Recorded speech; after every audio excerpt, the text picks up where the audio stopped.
sacrifice fly, and the Royals lead 1-0. In the air to right, toward the corner. O'Neill will not get there. Now it bounces behind him. Salvi scores. Here's Canna, and he's in there on Massey's 2-out, 2-run double.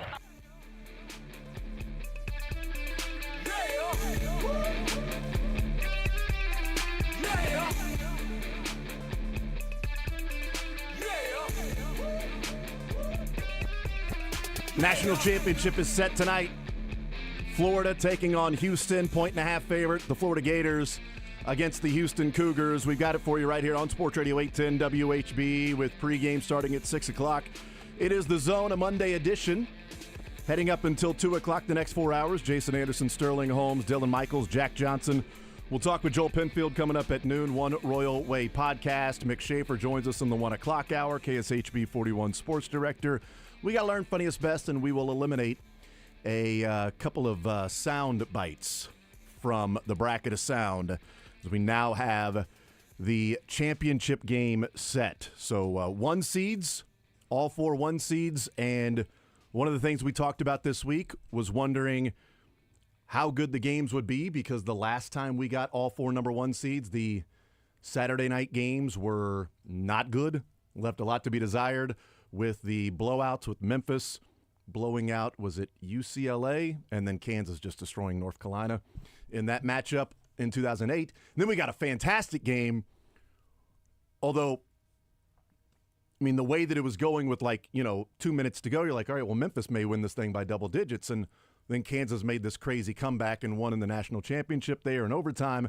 Kind of felt a little bit like Houston and Duke with the way that Houston just made this miraculous, marvelous comeback, and Duke collapsing and peeing down their leg and losing in the national semifinal, which I'm never usually sad when Duke loses, except for when there's money on the line. If Florida were to beat Duke tonight, then I would win the office pool.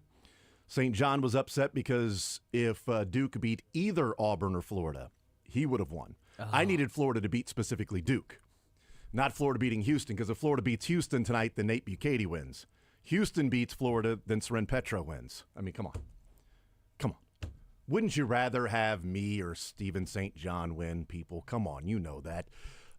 So I was it's weird because I wasn't frustrated or mad. Like, I was getting annoyed during the Florida game because I've never been in this close a position to winning a player pool with Seren Petra's player pool that we have, and decades that I've played in that thing and never come close to winning it. And now, knock on wood, I probably have like a 95% chance of winning it because Florida won. Don't say that. Well, I'm up by 15, and I've got 4 players. Corey Anderson is down by 15. He's got 2. So, but it's Corey. Things just work for him. I've got Walter Clayton, though, up by 15, and I've got Walter Clayton, Houck, and Chinyelu. Yeah, I like your odds. He's got Elijah Martin and Juwan Roberts. I like your odds. I do too. Like I said, I'm up by 15, and I've got Walter Clayton. So I feel decent about that. We'll see.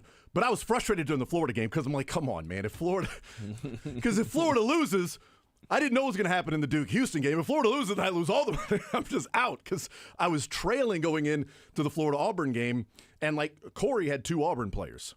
And it's like, I've got 3 Florida players. So I have to have Florida win. So it was nice there. But I wasn't, honestly, it was odd because there's money on the line, and typically I'll be rooting for your betting or your monetary interest. Yeah.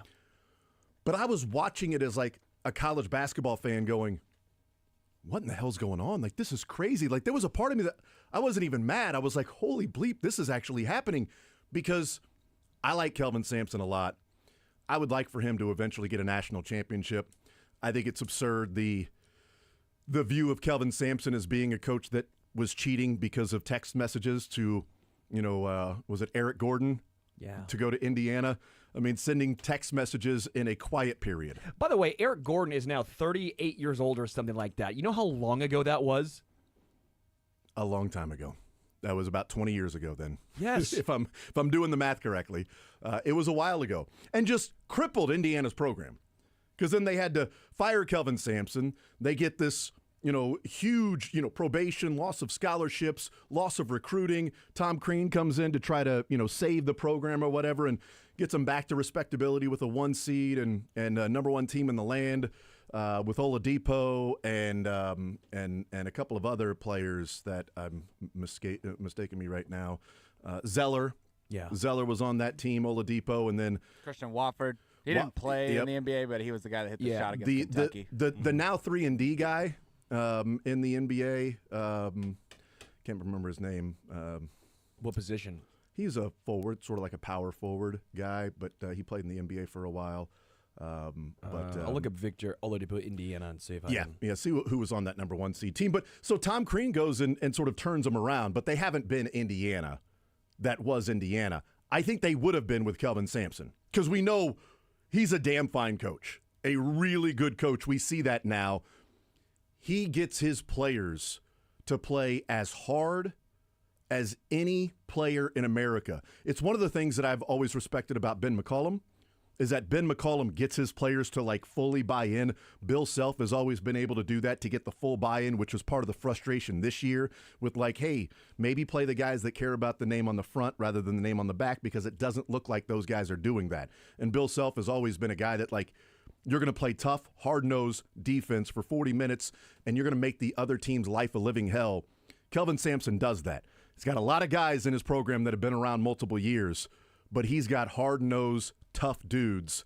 And not saying that Duke does not have that, but for 40 minutes of sort of pressure, does the tent eventually collapse under the strong winds that early on it's oh no, we got this tent is good, it's holding up just fine.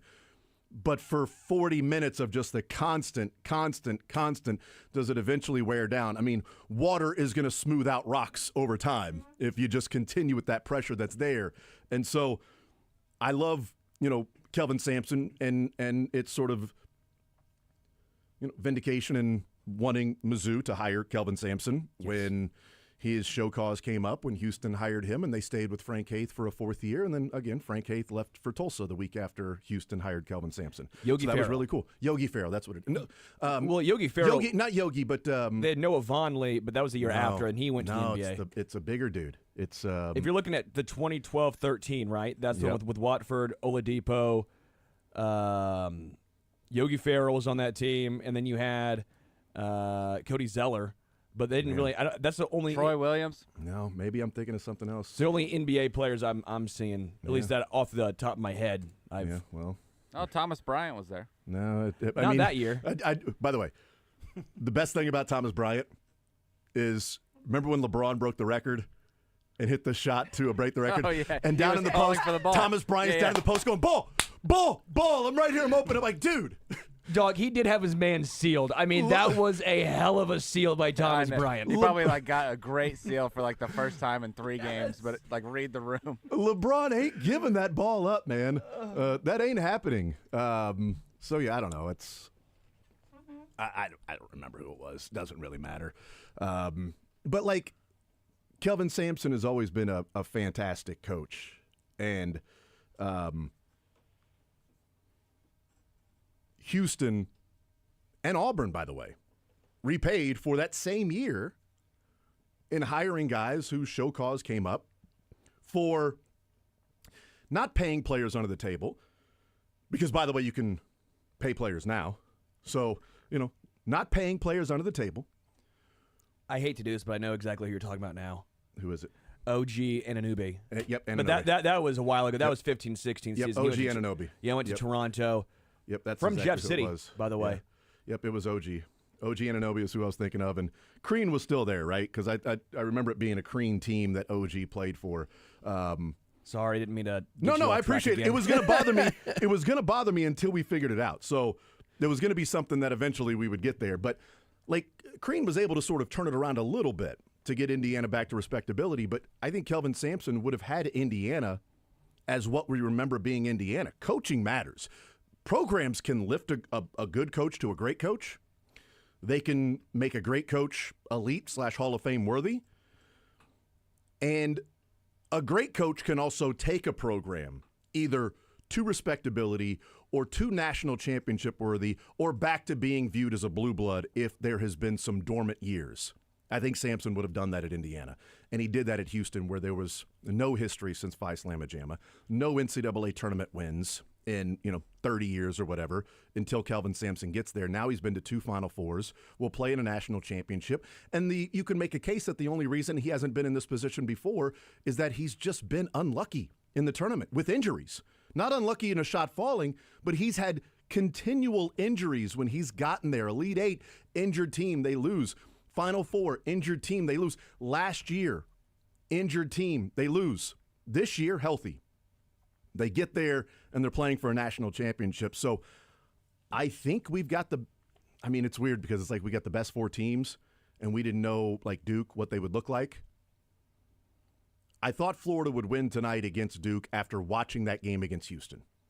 As I'm watching the game against Houston, I'm like, man, I really like Florida's chances on Monday. Because Florida was able to wear down the bigs against Auburn as the game went along. And especially if Duke would have found a way to survive Houston. Just to survive Houston because they had such a big lead. They had that 14-point lead with 8 minutes to go. If they would have somehow found a way, if Proctor hits the 1-and-1 and both shots and they're up by 3, and then Houston comes down and misses a shot and you go, oh boy, Duke escaped that one. I would have loved Florida's chances tonight to win because putting game pressure on Duke is something they haven't had much of. And they steamrolled through the ACC, it felt like, and through the tournament so far. And Houston's been in that position this year against Purdue.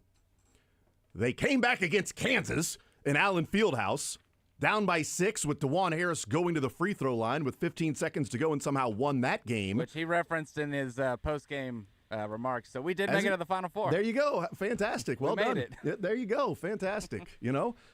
Missouri really, forced Florida to figure some things out after they went into Gainesville and won that game. See, there you go. Missouri's like the Raiders to the Chiefs. Florida's like, no way we lose to this Missouri team. They have the Let's figure recipe. it out. They have the recipe. Yeah, so Dennis Gates, who's one of the last teams to beat Florida? I think Florida's had a couple of one losses. other one. Florida went 17-4. Florida went 17-4 in the SEC this year. That was their first loss, so they had 3 more losses. Auburn went 16-4 in the SEC this year. I think we have the 2 best teams from the 2 best conferences. The only argument would be Auburn. But again, Florida went 17-4, beat Auburn twice, once in the regular season, once in the Final Four. I think, they beat them on a neutral site. They beat them at Auburn. I mean, Florida's shown a couple times they're better. Houston clearly was the best team in the Big 12.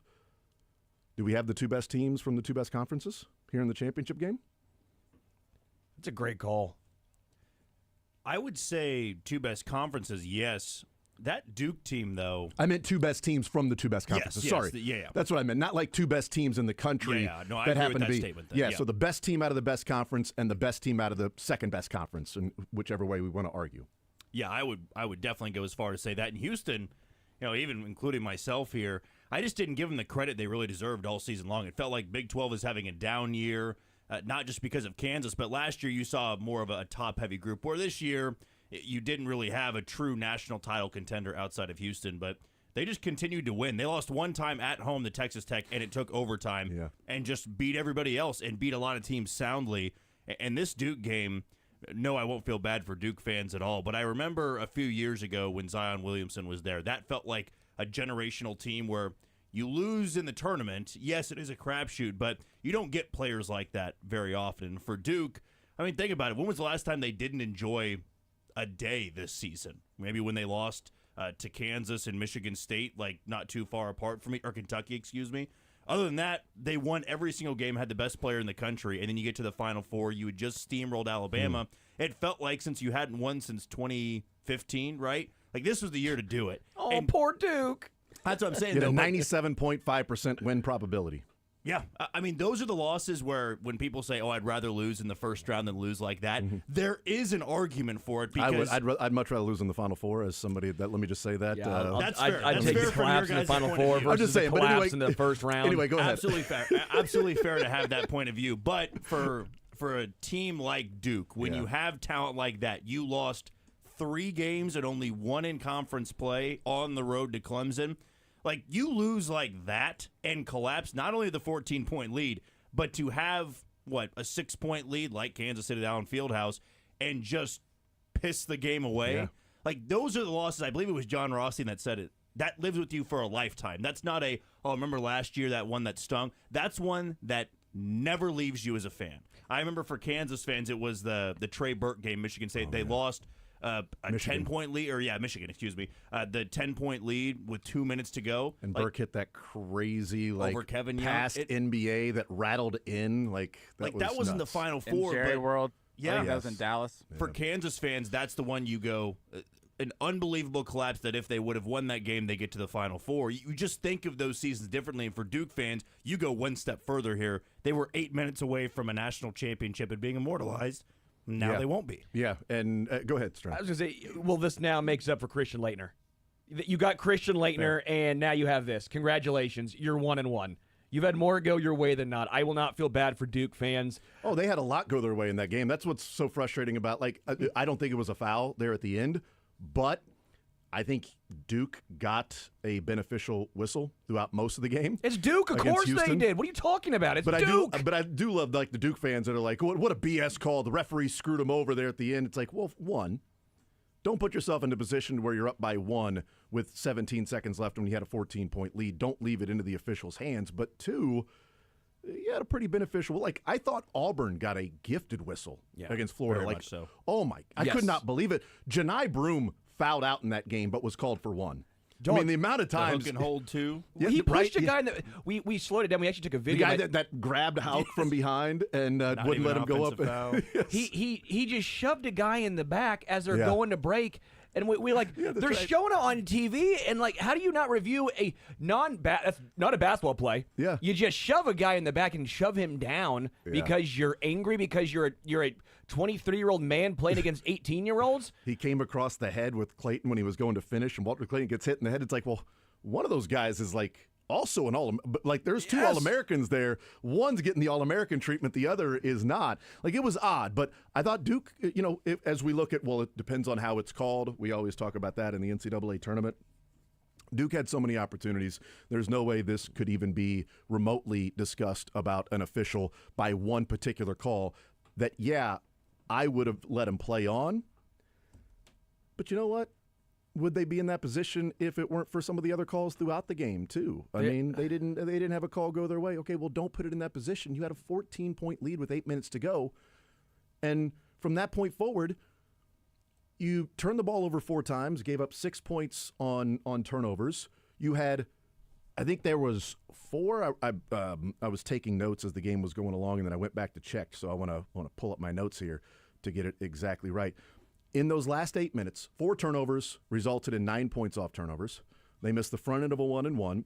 They gave up 6 offensive rebounds in those final 8 minutes that resulted in 6 points. They got outscored 25-8 in the final 8 minutes and 17 seconds. I know they finished on an 11-1 run or whatever it was, 11-3, whatever the 11-1, I guess it was, run that they finished on. But they outscored them 25-8. In the final 8 minutes and 17 seconds. And again, in those final 8 minutes, you had 4 turnovers and you gave up 6 offensive rebounds and you missed the front end of a 1-and-1. It takes a lot to come back. It also takes the other team having a hand in it. They forgot how to do an inbounds play. Oh, my God. If I were a Duke fan, I would be beside myself of just saying, just get the ball in. What are you doing here?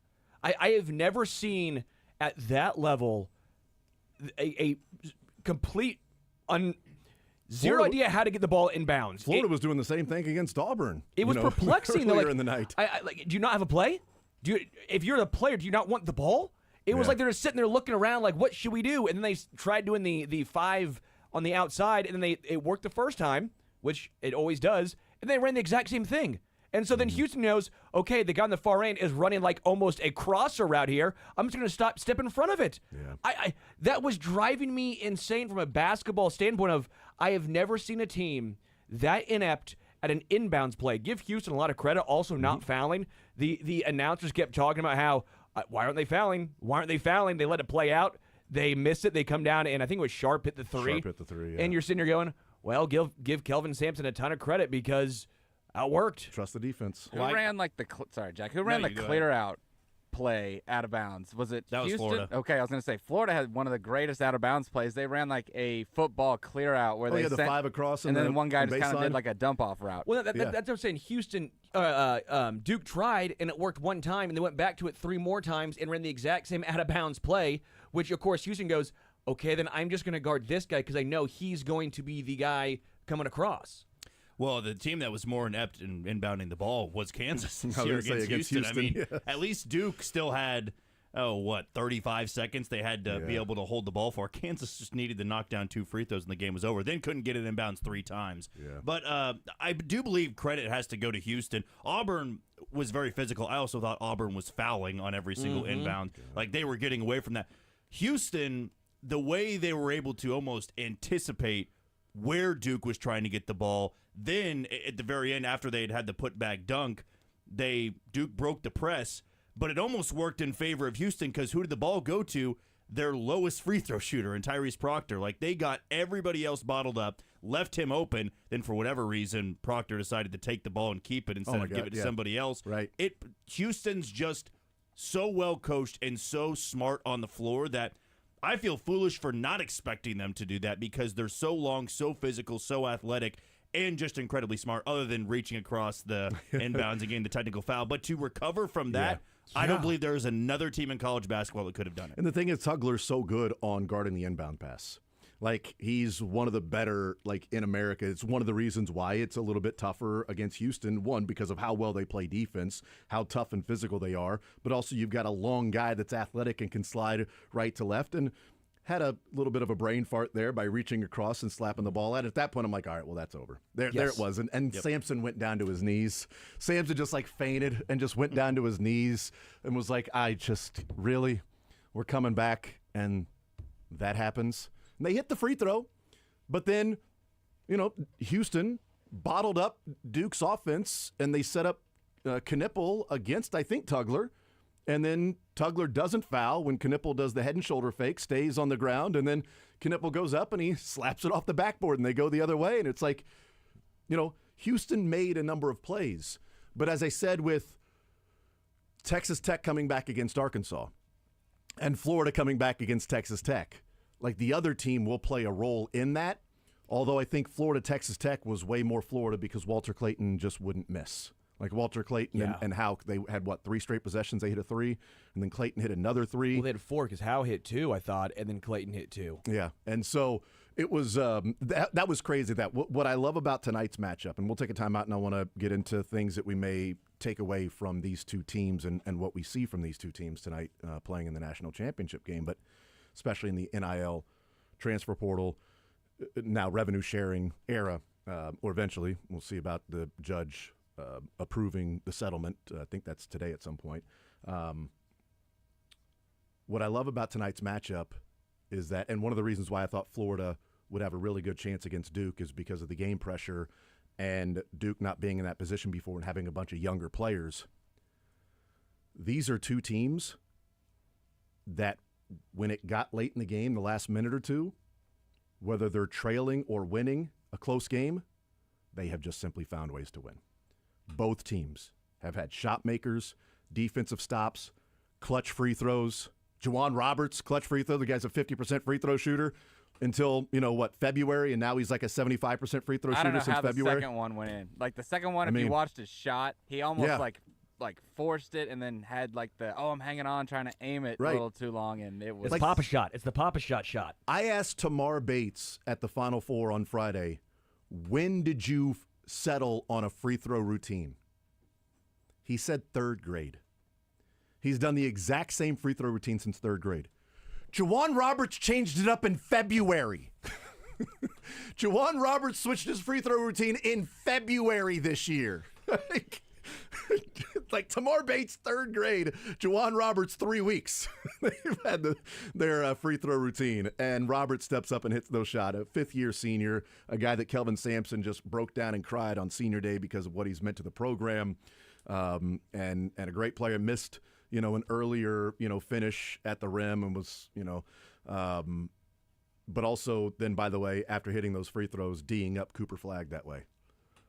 And I'm not sure why Duke didn't run a set to get Cooper Flagg matched up against somebody not Juwan Roberts, considering Juwan Roberts after the game was like, yeah, that's exactly what we wanted.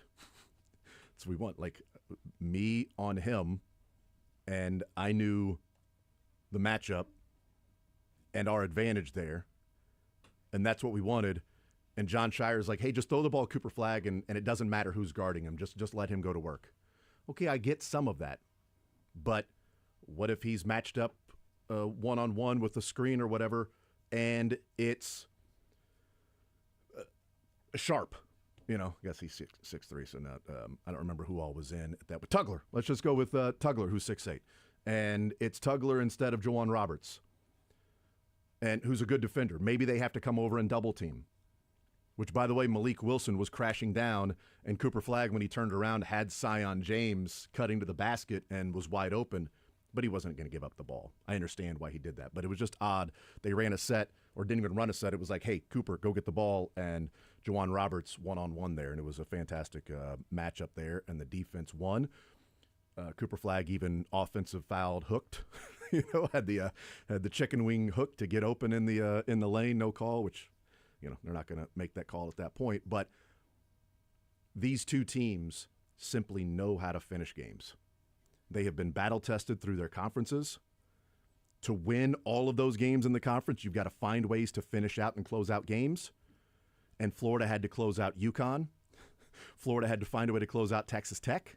They had to close out Auburn.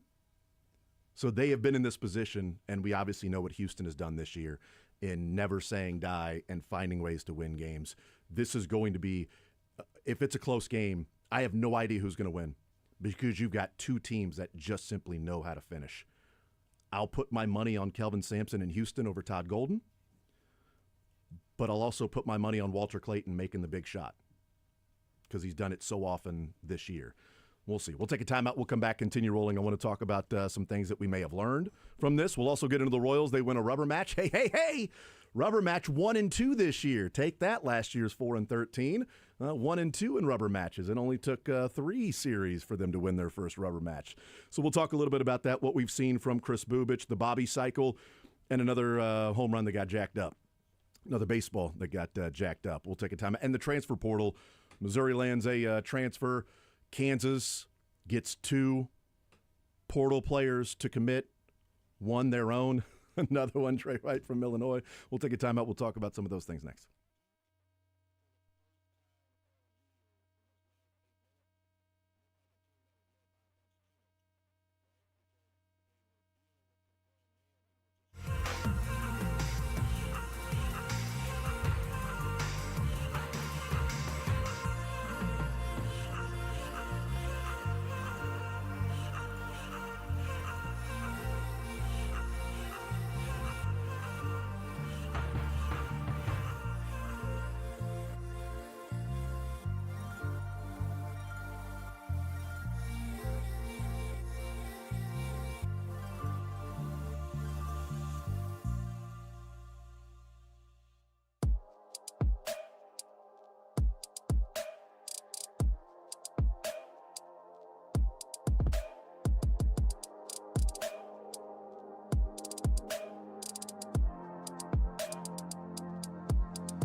810 WHB. Jason Anderson with you, Sterling Holmes, Dylan Michaels, Jack Johnson heading up until 2 o'clock. At noon, we'll talk with Joel Penfield, One Royal Way podcast. 1 o'clock, Mick Schaefer, KSHB 41 sports director. We'll eliminate a couple of sound bites in the bracket of sound. Got some Learn Funniest Best as well. Let's hear from Kelvin Sampson. After the game, he was on the court, not Hakeem Olajuwon or Jim Nance, but he was on the court with Tracy Wolfson, and here is that interview that he had last night. Coach, you came over and you said, heck of a game, 11-1 run to end this. How would you describe the resiliency of your team down the stretch there? No one ever loses at anything as long as you don't quit. Now, when you quit, then I don't care if you've lost. Our thing in our timeouts tonight, we've been here before. It's not like we're down 20. It's not like we were playing great. We felt like if we could get it close enough to put some game pressure on them, then something good could happen. But all the credit, all the glory goes to God, and all the credit goes to these unbelievable young men I get to coach. I'm so blessed I get to coach these kids. You talk about these kids. You've talked all season long about the experience factor. A guy like this, Juwan, what they did down the stretch. How lucky is it to have these guys on your team in these moments? Well, it's lucky to have them, but it's not lucky that they do what they do, because that's work. They trust their work. They trust their teammates. You know, I hear what people say. You know, Duke this, Duke that. Duke's great. John Shire is awesome. But don't sleep on Houston. Don't sleep on Houston. We weren't 34-4 playing in the Toy Poodle League. We were 19-1 in the Big 12. Playing in the Big 12 helped us.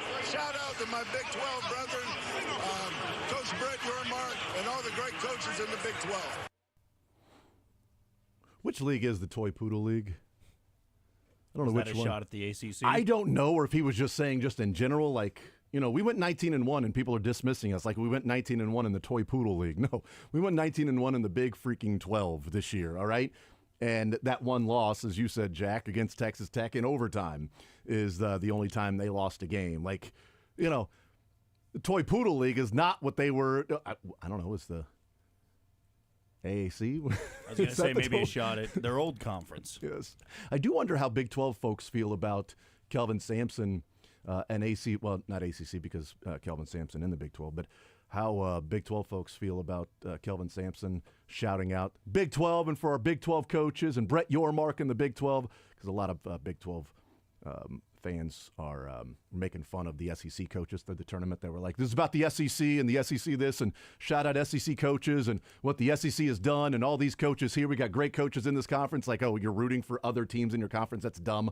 Like, how many other conferences are going to be, shouting out the other coaches that beat you? And then Kelvin Sampson. Shout out the Big 12, Brett Yormark. I said the commissioner. Brett Yormark, our Big 12 coaches. This is about the Big 12. It's like, oh, wait a minute. Are we cool with it now? Well, or is he doing it to prove a point? He is. I think he's doing it to prove a point. Yeah. Yeah, because the SEC coaches have been doing it. Annoyingly, yes. And Kelvin Sampson is saying, you know what, bleep you. What about the Big 12? I mean, you guys keep talking about the and Dennis Gates did the same thing and when he was getting ready for Drake in the press conference that he had pre-tournament, when he was asked about, how to beat Florida. And Dennis Gates was like, I'm not going to give away any secrets on to beat an SEC team. I'm not going to do that. This is about the SEC. I'll let other people figure those things out. I do find it a little interesting because college is different than professional. But for the Royals, if, let's just say, the Guardians or the Twins made it, I'm not going to root for them.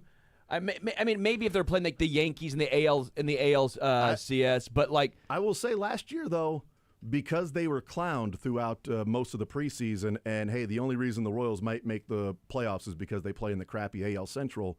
For the Central to get 3 of 5 teams in there, that was a little bit of a bragging rights for the Central to go, okay, well, you guys said that the only reason these teams are going to make the playoffs is because they play in a crappy division and one team will beat up on the other. Well, there's 3 teams in the postseason out of this particular division. So there was a little bit, but I don't think it was the Royals going, hell yeah, Cleveland in the American League Championship Series. Let's show them what the AL Central is all about. And for sure not the NFL. If the Raiders or Broncos, absolute zero chance. AL West, or AFC West. What about the Chargers? Chargers, I might. I have no, Right. I have no ill will towards the 3 Chargers fans. Like I actually root for them because you feel bad. Like that has to be you're tough. an Eagles fan and a Chargers fan now. Me?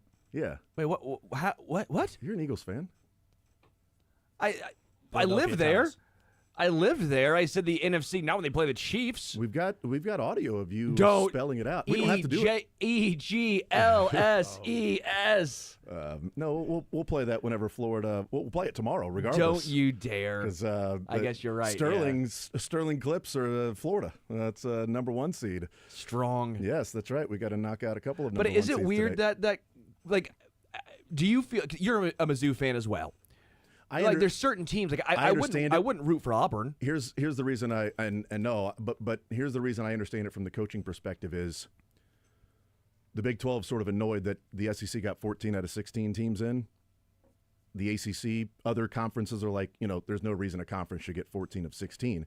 And so the SEC has gone out of their way to pat themselves on the back and talk about how great other teams are in the SEC and how great other coaches are in the SEC, that I don't think there's anything wrong with that in college. I don't think there's anything wrong with it from the basketball side of it, because next year, if Kelvin Sampson and Houston are in the position, they're like, we're going against the Big 12. We deserve a 1 seed. Because we're doing this in the Big 12. The Big 12 deserves more respect than what they're getting. The Big 12 for a number of years is the best conference in basketball. And last year, ACC fans were taking shots at the Big 12 because the ACC was surpassed by the Big 12. And it's like, well, they can't really surpass the ACC because we're the ACC. But the Big 12 was the best conference in America last year. Yeah. And then this year, the SEC surpasses them. And the ACC is so down that they can't really offer much of an argument. They can't really offer much of, no, our conference is better. The argument is, well, no conference deserves that many teams in the NCAA tournament. So I understand it from that perspective, although you are going up against those teams in recruiting and things like that. But you also want to show how tough your league is, because in the NCAA tournament, when it comes time for seeding, the SEC clearly got benefit of the doubt for what they did in the offseason or in the non-conference, even though they went 500. Once conference season started, that conference went 500 the rest of the way. And in the Final Four. And in the Final Four, they went 500. 500. That's right, 1-1 in the Final Four. Ugh, gross. They lost in the national semifinals. I think there's an element of that from Kelvin Sampson. I think he did it on purpose because we've heard that from the SEC. But I do wonder if this starts a conference in the Big 12 of pumping up their own conference in like, hey, why are you guys forgetting about what the Big 12 is doing in basketball? Yeah, you guys, you could talk about Duke. Duke this, Duke that, as Kelvin Sampson said. We didn't play in the Toy Poodle League, all right? And certainly Duke is Duke. They're on TV more than Leave It to Beaver reruns. We did this in the Big 12, not the Toy Poodle League. Went 19-1. So I think you'll probably see that, just as you're seeing coaches at the end of every press conference or interview or doing the whole MIZ or like what, all the anchor down, claws up, What's stingers. I don't know. What's Houston? Cougars are the best. Cougs, go Cougs, and the team too. That's right. Go Cougars. That's right. What we saw with these two teams that are in the national championship game, maybe it's just 1 year. Maybe it's something we'll see over the next couple of years. Kansas is going to be an interesting litmus test to this by getting Flory, having a couple of transfers coming in, Elmarco Jackson, hopefully returning and being fully healthy and back to the player that he was. Missouri has a lot of players returning. They lost Marcus Allen, freshman who got the most minutes. They added in 2 transfers over the weekend. They've got 2 scholarships left, but it's a lot of returning players. We'll see what K-State ends up doing. Houston's going to have to turn over their roster. But Houston's, out of the 8 players that played in the game against Duke, 7 of the 8 have played multiple years at Houston. And the only one is Miles Uzan. Is the only one that's the first year for Houston. 4 of the 5 starters for Houston have played multiple years. Again, the only one being Uzan. And for Florida, the 8 players that played against Auburn, 6 of the 8 have been at Florida for multiple years. 3 of the 5 starters have been there multiple years. The 2 starters that have not, Chinyelu from Washington State and Elijah Martin from FAU, who is the only player to start for 2 different teams in the Final Four, is Elijah Martin. So that's the one player that one of the 2 players that they have added this year is a guy that's already played in a Final Four. Now, LJ Cryer tonight can be the only player in history to win a championship at 2 different teams. He just wasn't starting for Baylor at the time. So that's why Elijah Martin is starting for FAU and starting for Florida. LJ Cryer didn't start for Baylor, but he won a championship with Baylor and now can win a championship tonight with Houston. So you already have the first of its kind in the Final Four in the transfer portal era, and we could have another first of its kind if Houston wins, with LJ Cryer having 2 rings from 2 different schools. Elijah Martin has 2 Final Four rings from 2 different schools already, but as a starter. So does LJ Cryer, I guess, you know, as a player. But one of those, he was not starting. But I've talked about retention, and we'll see how much that is a theme moving forward, as opposed to maybe it's just this year that this group of players, that Florida survived UConn and Houston survived Purdue. And maybe then Purdue, if they would have lost, and then, you know, Tennessee, or maybe it's Duke and Texas Tech playing each other or something like that. You know, who knows where we would be at if UConn gets past Florida. And, if Gonzaga got past, was it Houston? Houston, yeah, and that was a 2-point game. Yeah, you love Gonzaga, dummy. We'll take a timeout. We'll come back, continue rolling more. So next.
players that played in the two teams that won on Saturday night.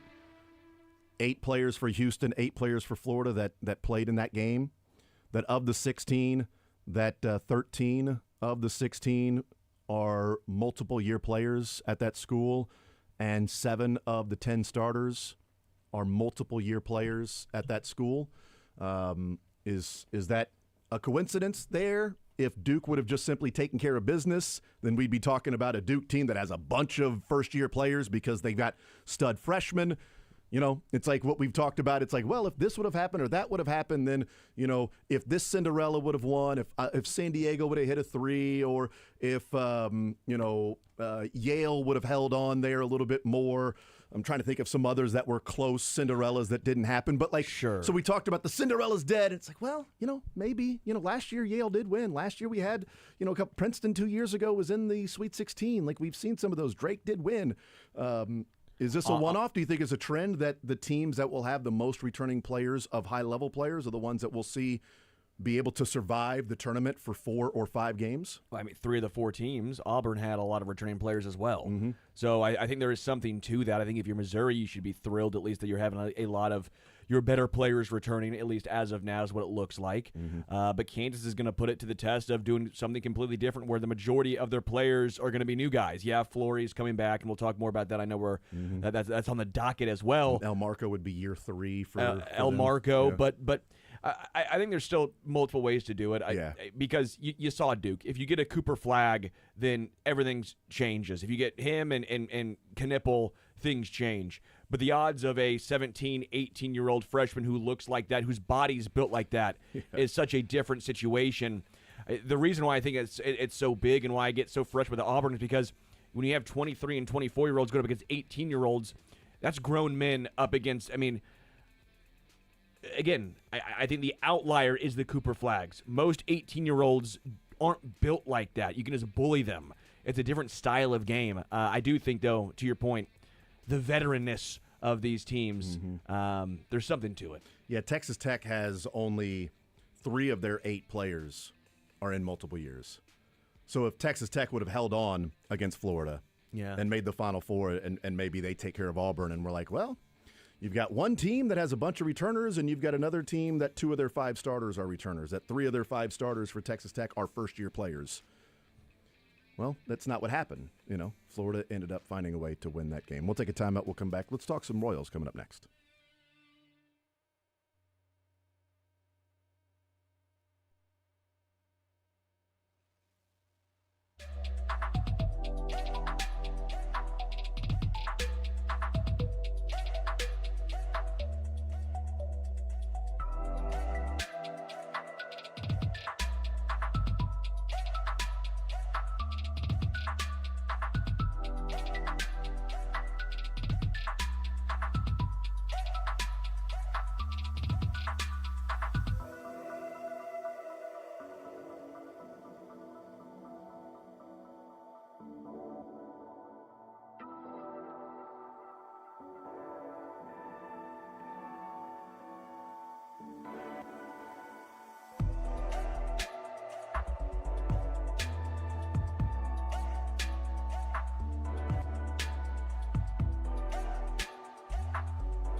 and Trey White committing, Jaden Dawson from Loyola Chicago committing to Kansas, and then Norweather from Oklahoma, but Sebastian Mack from UCLA for Mizzou are the two transfers that came in.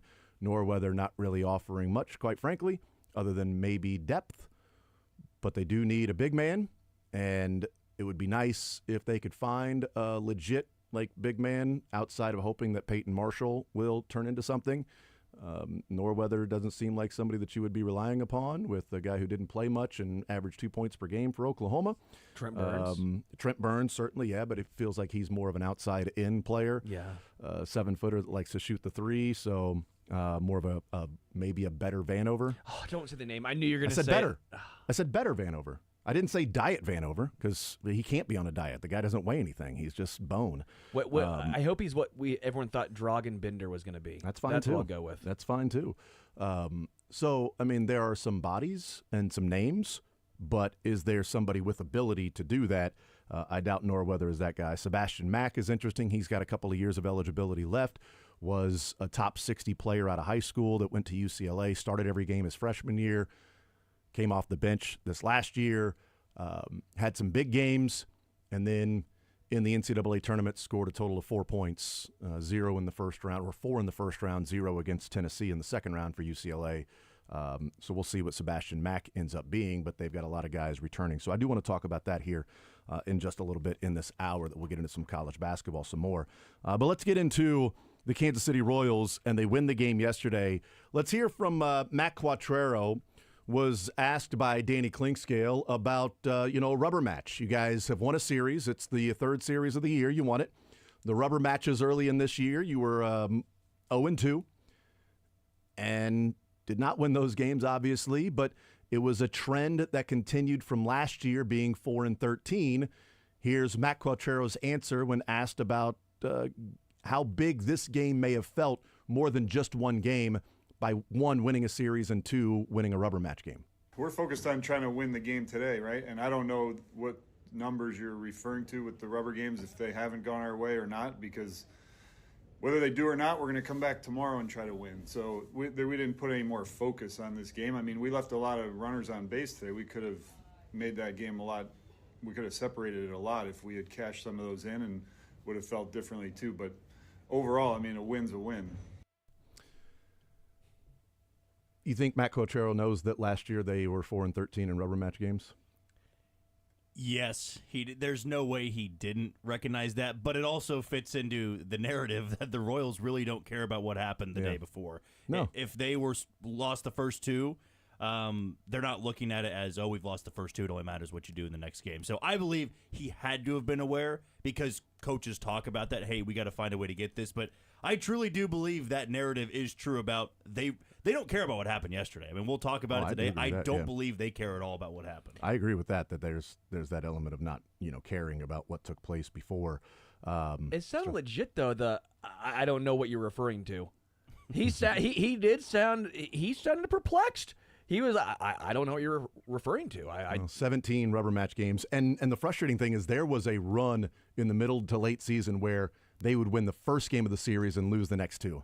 Yeah. And that would have been back-to-back series if they did that, because they won the first game against Milwaukee, lost the next 2. Won the first game against Baltimore, and if they lost the rubber match, would have lost the next 2. And that would be frustrating because, yes, you won it one game at a time, and it doesn't matter if you stack 8 games in a row who they're against because you're winning games. But it is nice to win a series, and winning this series against Baltimore, taking 2 of 3, I think does matter. And I think certainly it matters by a team being 4-5 and not 3-6, because they would be tied for first if the White Sox had taken care of business in the 9th inning and didn't have the blown save Don't against count on the White Sox. I agree. I totally agree.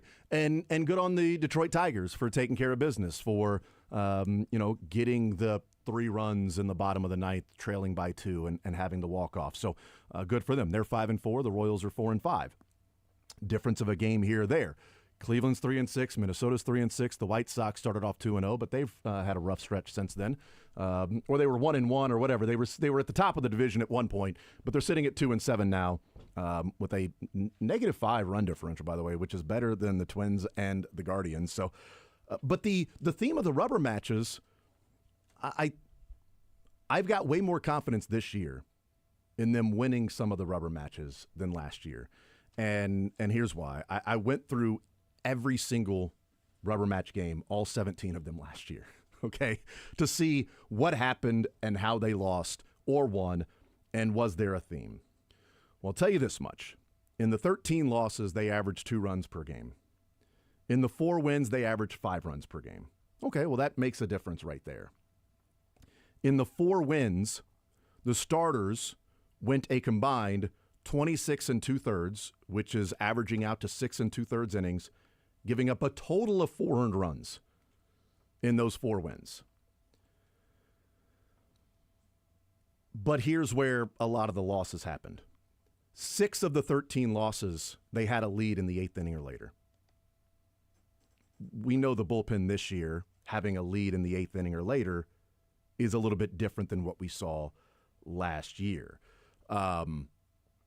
The first rubber match game, they lost 4-3. They were up 3-0. MacArthur and Will Smith gave up 4 earned runs. Then they lost to the Mets 2-1.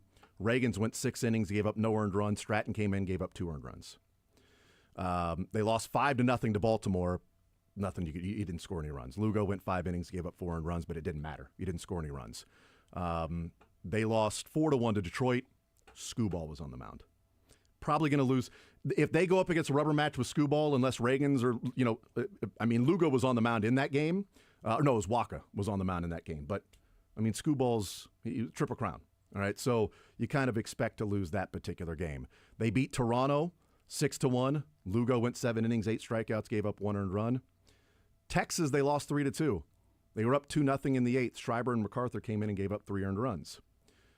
Seattle, they were up 4-2. Or they lost 4-2, and that was just Brian Wu pitched well. The Royals were never leading in that game.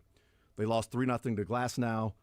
Glasnow and the Dodgers, 7 innings, 9 strikeouts, no earned runs. Some of those things, like you're going to lose some of the rubber match games, all right? You're going up against good teams. Tampa Bay, they lost 10-8. Marsh got hit around 3 innings, gave up 5 earned runs. But then Hernandez, Smith, and Anderson came in and gave up 5 earned runs. They lost to Arizona 8-6. MacArthur gave up 5 earned runs in the 9th. They were up 4-3 in the 9th inning. MacArthur came in and gave up 5 earned runs. They lost to the Cubs 7-3. The Royals were down 4-3 in the 8th. MacArthur came in and gave up 3 earned runs.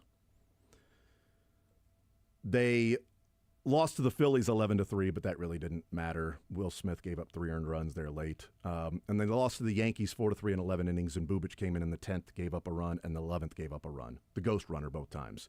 Both of those were unearned runs.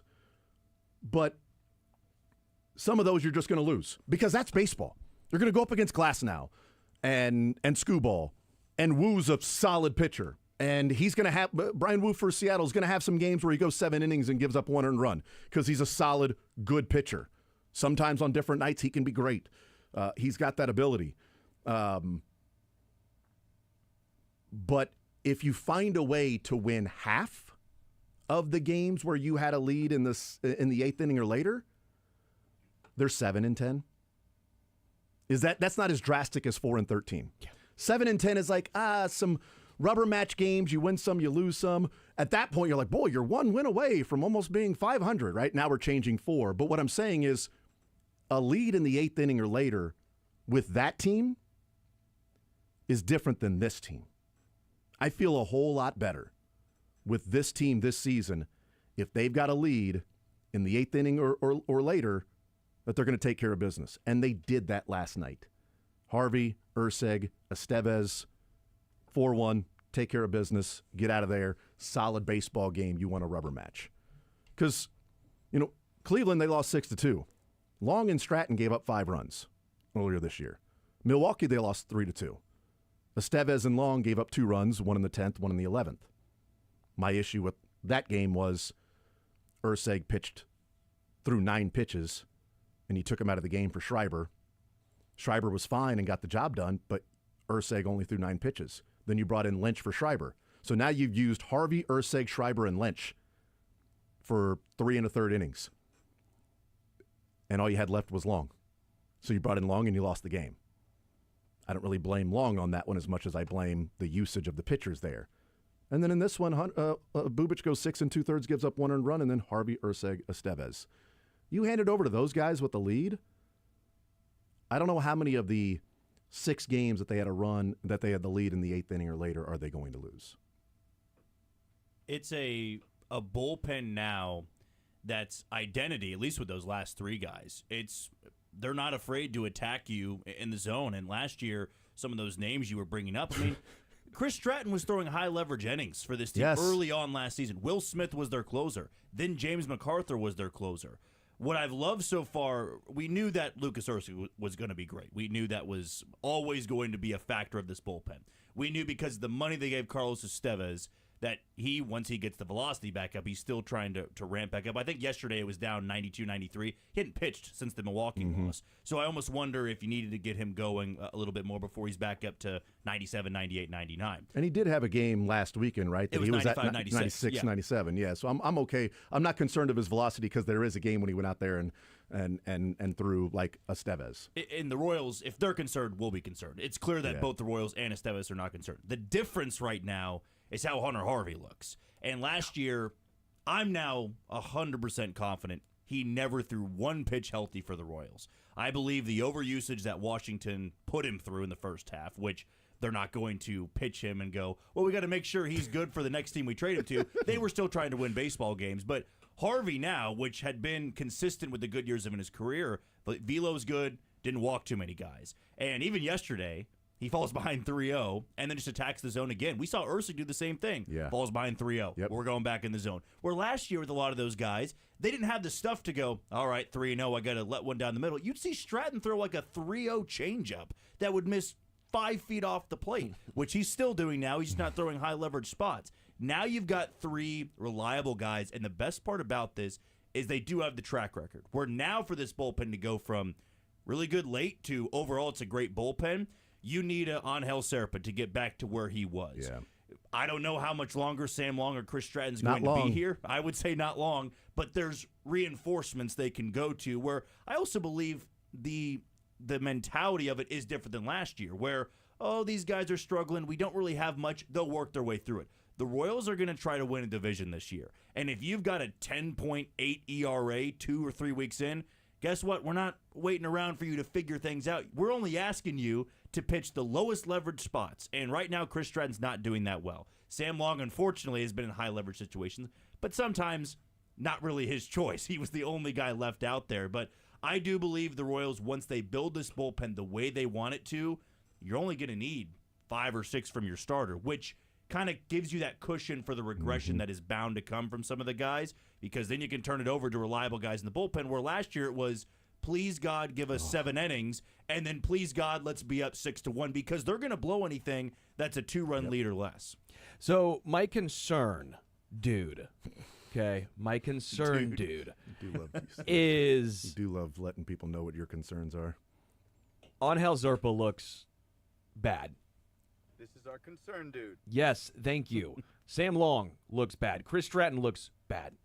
They have 4 guys that they can count on right now, and one's more or less a long reliever in Daniel Lynch. I'm thrilled that Hunter Harvey looks back 100% with you. Estevez, we'll find out, but he looks to be the same guy. He might not be Urseg, but he's a damn fine reliever, and he's going to get the majority of the saves. He's good enough to where it does allow you to Urseg be the guy that floats and gets you out of jams. 100%. If Estevez was MacArthur, then Urseg would have to be there for the 9th. So there's 3 guys that we truthfully and all, I think, full heart believe in. Mm-hmm. Daniel Lynch, again, I believe in him as the long reliever, but he might have to get that role. He might have to be the Sam Long or Angel Serpa moving Yeah, he's forward. going. I believe you got to do that. But when you use these guys in a lot of games back-to-back, you're going to have to eventually have a 4th, 5th, 6th reliever that you trust. Right now, the Royals do not have that. I guess that is my concern, because how quick of a we talked about it. How quick are you going to call someone up? How quick are you going to be to release or send down Sam Long? to release Chris Stratton because you cannot wait around. Is James MacArthur, if he gets healthy, is he going to be a guy that all of a sudden is now a, your fourth or fifth reliever? Can he be fine in that role? The underlying metrics probably say yes, but again, if you go by underlying metrics, then he was better than Zerpa last year. We know the actuality of last year was that's not the case. I guess that is my concern to an extent. Is it's a long season, and if you only have 3 or 4 relievers that you count on and can trust right now, that cannot last you 162 games. Well, I would say too. I mean, you need, in my opinion, to have a good bullpen. 5 guys that you feel really good about. The other 2, they're likely throwing in blowout games. And so I think the only reason Chris Stratton made the team was that Alec Marsh was not ready to go. Yeah. And Alec Marsh had a setback per Andy Rogers last week. That's unfortunate because the minute he's healthy, Chris Stratton's gone. There's just no doubt in my mind they're going to keep Alec Marsh down when he is that starter/long reliever who can take that spot. But even the 2015 Royals bullpen, I mean, they had their Franklin Morales out there. Franklin Morales would throw in games where it was a blowout or the bullpen was taxed. You just had such a top-heavy 7, 8, and 9, and 2014 for that matter as well. This group is not HDH because that's one of the greatest combination of late-inning bullpen guys we've ever seen in the sport. But to me, if you have 4, which you have Estevez, Erceg, Harvey, Lynch right now, you need one more to go, hey, I feel good. If we only get 5 out of Bubic or 5 out of Lorenzen, the 6th inning is this guy's. And Serpa doesn't look good. I'm 100% with you there. It does feel like a stretch he had last year where he is throwing strikes. He's just getting hit around a lot, which is what we saw late after he got demoted to Omaha in August. I think it was late August and came back up in September. There was a different way he was attacking. And to me, whereas I feel Stratton is never going to figure out in Kansas City. I believe he is a guy that you can cut ties with. Sam Long, his career has been bad year, good year, bad year, good year, and he was a minor league deal guy. Most of the time, you strike gold on him for 1 year, and they don't carry it over into the next year. If those two don't figure it out, either A, they're going to turn to somebody down in Omaha, or B, you get closer to the deadline, you go, we just need somebody that can be that swing man. Hey, the game's out of control. Hey, it's 5-2. Can you give us 3 more because we still got a game tomorrow? That might be something they look for if Alec Marsh continues to have setbacks. But for the bullpen, to me, I still feel that Angel Serpa can figure things out because he's done it before. Stratton and Long, no, I'm not going to sit here and say, well, Chris Stratton's done it before. He threw 70 innings for Texas before he came over here. No, I believe that the best is behind him. But by the way, Franklin Morales in 2015, that was the Royals' maybe worst bullpen and he arm. Was fine. He had a 3.18 ERA. Yeah. And 62 and a third innings, 3.18 ERA. If you gave up a base runner, you sucked. What are you doing? Oh, good God, you gave up a base runner? I mean, that's insane. And he was it's and again, that's just my concern. I'm with you. Do they take Noah Cameron out of the rotation down in Omaha because he's on the 40-man roster and he's a lefty and bring him up? Are they getting enough or seeing enough or trusting enough in Evan Sisk to bring him up for Sam Long? Does Bolin replace Stratton as a right-hander that maybe he can be a guy that come in and just get two innings and not let the game get blown out? Or if they need you in extra innings, can you at least be serviceable and hold your own? Avila down at Omaha, is he a guy that's a righty that maybe, they look at and say, well, let's bring him up in the bullpen? Some of these guys, they're going to have starters down there in Omaha in case they need them. You can't just bring everybody up and say, oh, let's get an inning from you. And, oh, wait, this guy goes down. Now who do we start? Oh, crap. Is it Lynch? Is it Cameron? Oh, Bolin? Well, they're all in our bullpen here at the big leagues. There's 3 names I would say that'll get the call before Noah Cameron, Avila, and mainly because I do think they want those guys to be starters. And if it comes to that point, middle of the season, hey, we just need our best guys out there in the bullpen, then yeah, you might have to sacrifice him as a starter to be your long reliever. Yeah. I believe Evan Sisk will be the first call whenever Sam Long has the phantom IL stint or he's just let go. I think so too. The next one I would say is Jonathan Bolin because he's got the starter reliever look. That's not what Chris Stratton is, but you can get more length. That's what on a Saturday the Royals needed to have length out of their bullpen, and they couldn't because Chris Stratton's not a multiple inning guy. He just had to continue to wear it a little bit, and you need somebody that can give you 3 like Lynch can. I believe Bolin can do that. Evan Sisk has been the best left-handed reliever for the Royals in Omaha. Gives you the Tim Hill angle, not quite submarine, but could be really tough on lefties if he throws strikes. And the third name would be Steven Cruz. Has the power stuff, but he's a one-inning guy, which is why I believe Bolin would get the nod over him, because Steven Cruz isn't the, hey, it's 8-1, can you work the final 3? No, he'll give you one of those innings, and that might not just be the best spot for him at this point in time. And those are all the names that we said there are on the 40-man, so you wouldn't have to make another corresponding move from that standpoint. And that's why we went with those particular names, because those would be the most likely players to come up. But if they obviously went with the Alec Marsh, again, whenever he's healthy for the Stratton role? For Stratton, well, then you could. I don't think you'd have both Marsh and Bolin. You probably would have Marsh and Cruz. Oh, well, I guess Sisk too for Sam Long. Yeah, I think that's why I think you got a righty coming up for Stratton, and you got a lefty coming up for Sam Long. How long of a leash does Zerpa have? I mean, obviously, I'm not saying cut him and release him right now, but I think he's got a longer leash than Sam Long. He just has. I mean, the Royals really do value him, and we saw it in the postseason. I mean, he was the first guy out of the bullpen multiple times, and he in a role of, if he can just get those final 2 outs, if he can almost transition to that Sam Long role, where, hey, it was 1 out we needed on Saturday, and they went to Sam Long, and in my opinion, it was because they wanted to save Daniel Lynch for a full inning later. I know there's a lot of people questioning that. I would have gone to Serpa in that spot because Sam Long just hasn't been that good this year. But to thrive in that role, that might be a better position for him other than, hey, 7th inning is yours. We see 2 lefties. I feel Angel Serpa in that, give us 2 outs here, give us 1, we'll be better. Unfortunately, they have 3 guys that are not pitching well right now in the bullpen, and they're going to need 1 extra to add to that top half. Yeah, he's allowed Zerpa, an inherited runner, to score, but he's also given up 2 earned runs in the 2 innings, 2 2/3 that he's been out there. So you want him to be better than that. But it's been a number of days since he's pitched. I mean, it's been they've gone to Sam Long. I mean, it took Walk out against a lefty, and he went to Sam Long instead of Zerpa. That, to me, was interesting because Zerpa hadn't pitched in 3 or 4 days, and he still decided to go to Sam Long. Maybe it's early on. We have a feeling, or we have a good idea of what Zerpa's going to be this year. We need to figure out right now what Sam Long's going to be. So let's put him back out there. Oh, didn't come through again. Now let's figure out the next move here with Sam Long, because we feel good about Zerpa. And if we have to wear one in a game, then I guess we're going to have to wear one in a game to know what exactly we have in Sam Long over the next 3 weeks. Not there, not the guy we had last year. Let's figure out somebody else, and now Zerpa comes into that role. Or maybe Daniel Lynch fills that role, that Waka comes out, there's a lefty. We'll put Daniel Lynch in there, finish this inning, and go and pitch the next inning as well.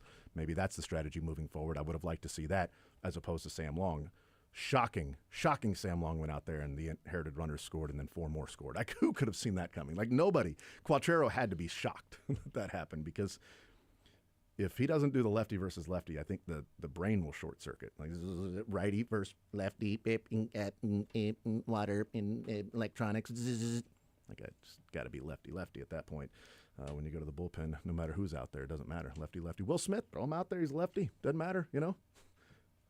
Jason, he throws right-handed. I don't care. Try him left-handed. Throw him out there. If it's a lefty-lefty matchup, it doesn't matter how good the guy is. It's just a matter of pitching from the same. Yeah, but Long has a reverse split this year. Who cares? He's a lefty. Doesn't matter. More zone next.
I thought you said side at first, and it made it a lot side.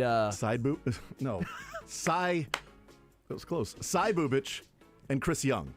Okay, sorry. Whatever.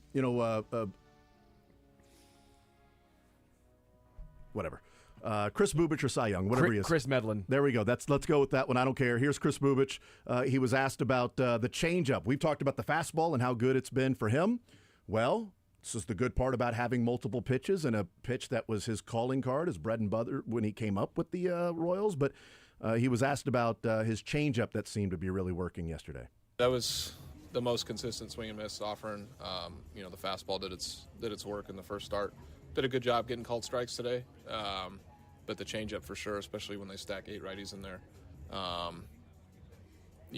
know that's gonna be a pitch that has to come into the fold, and it's nice to see weak contact and swing and miss on that. Especially when you get to 2 strike scenarios and whatnot. So yeah, that's going to be a pitch that's continuing to be important, especially when lineups keep stacking righties. So. You feel like they saw how the fastball worked against Milwaukee, and you were able to change speeds a little bit. Yeah, for sure. I feel like the velo was a good spot. I think maybe it ticked down today, but I think the way it was planned, the swings they were still taking off of it, and then just to pair that with the changeup, just especially like a strike the ball changeup, and it kind of stays in the zone a while, then dips down late, but. That's going to be an important pairing going forward. I could still get more probably out of both sliders. I thought it was important that you've got 8 righties in the lineup, and we've talked about how good his fastball's been this year and how different it's been. And then he goes with the changeup as often as he did, and he was getting that many swings and misses and fooling some guys on the changeup.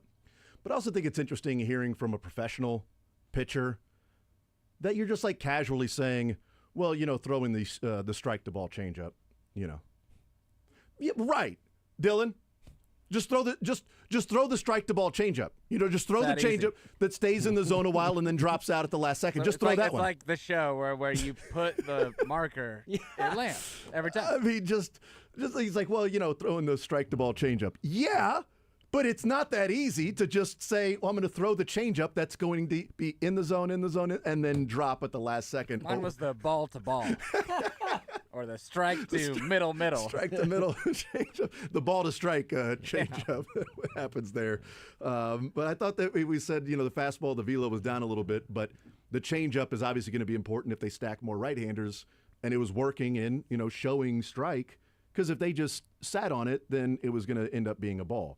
You're going to have to induce swings with that if you're throwing the ball or strike the ball changeup. You're doing that to get swing and miss or soft contact, which, by the way, early on he was getting soft contact, and that's what allowed him to go deeper into games is because he was getting quick outs. We now have more data for this year. Again, it's only 2 starts. I understand that. 3. Go back to the Rangers game, too. Well, this one doesn't count, at least the information that I have here. Okay. But his changeup, again, drops so much more than the average Major League Baseball changeup. There is so much more movement on it, vertical movement down. Also his, again, against righties, it actually, instead of almost like a circle change where it falls away, sometimes it actually goes in.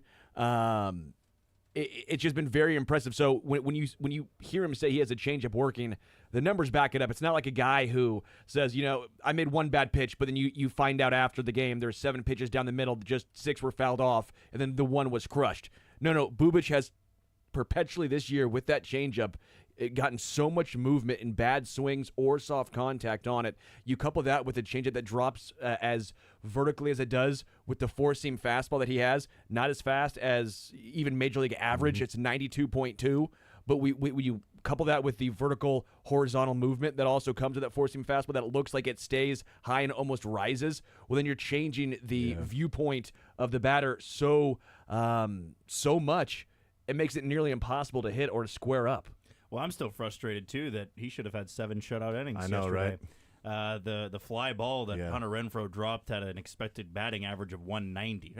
He's drifting a little bit. It was close to the wall, but That's, the Royals won the game. It doesn't really matter. But for Chris the Royals got a sake, gift with Bobby Witt, too, yes, with expected batting average of like 100, and that was a triple. That would have been debated if he did get the cycle, because people would have said, I don't think that is a triple at the end of the day. But yes, Bubic is maybe going to be Brian Sweeney's greatest success story, considering that when the Royals were hiring or looking for new pitching coaches after Cal Eldred, they all got to evaluate one guy. And somebody got Jackson Kowar, somebody got Brady Singer, somebody got Daniel Lynch, and Brian Sweeney got Chris Bubic. And he said, why doesn't this guy throw a slider? He's been fastball, change, curveball. This guy needs a slider. And it honestly has changed Chris Bubic's career, because where in the past when he was still developing, there wasn't enough swing and miss stuff. And now you look at it, he's got back-to-back outings with 8 strikeouts. And there might have been that concern of, can he do what he did in the bullpen last year and translate it to the rotation? It's clear that he has, and to not have 95, 96-mile-an-hour stuff and still be able to strike out that many guys in an outing, it's very impressive and a great sign of what could be to come for Chris Bubic. Yeah, and they talked about it in the broadcast of cleaning up some of the unnecessary movement when he was getting set up for his pitches, especially out of the stretch, and that's now cleaner. He still, plants that leg a few times before he comes to a set position. Thought it was interesting that I didn't realize that he always shows the circle change.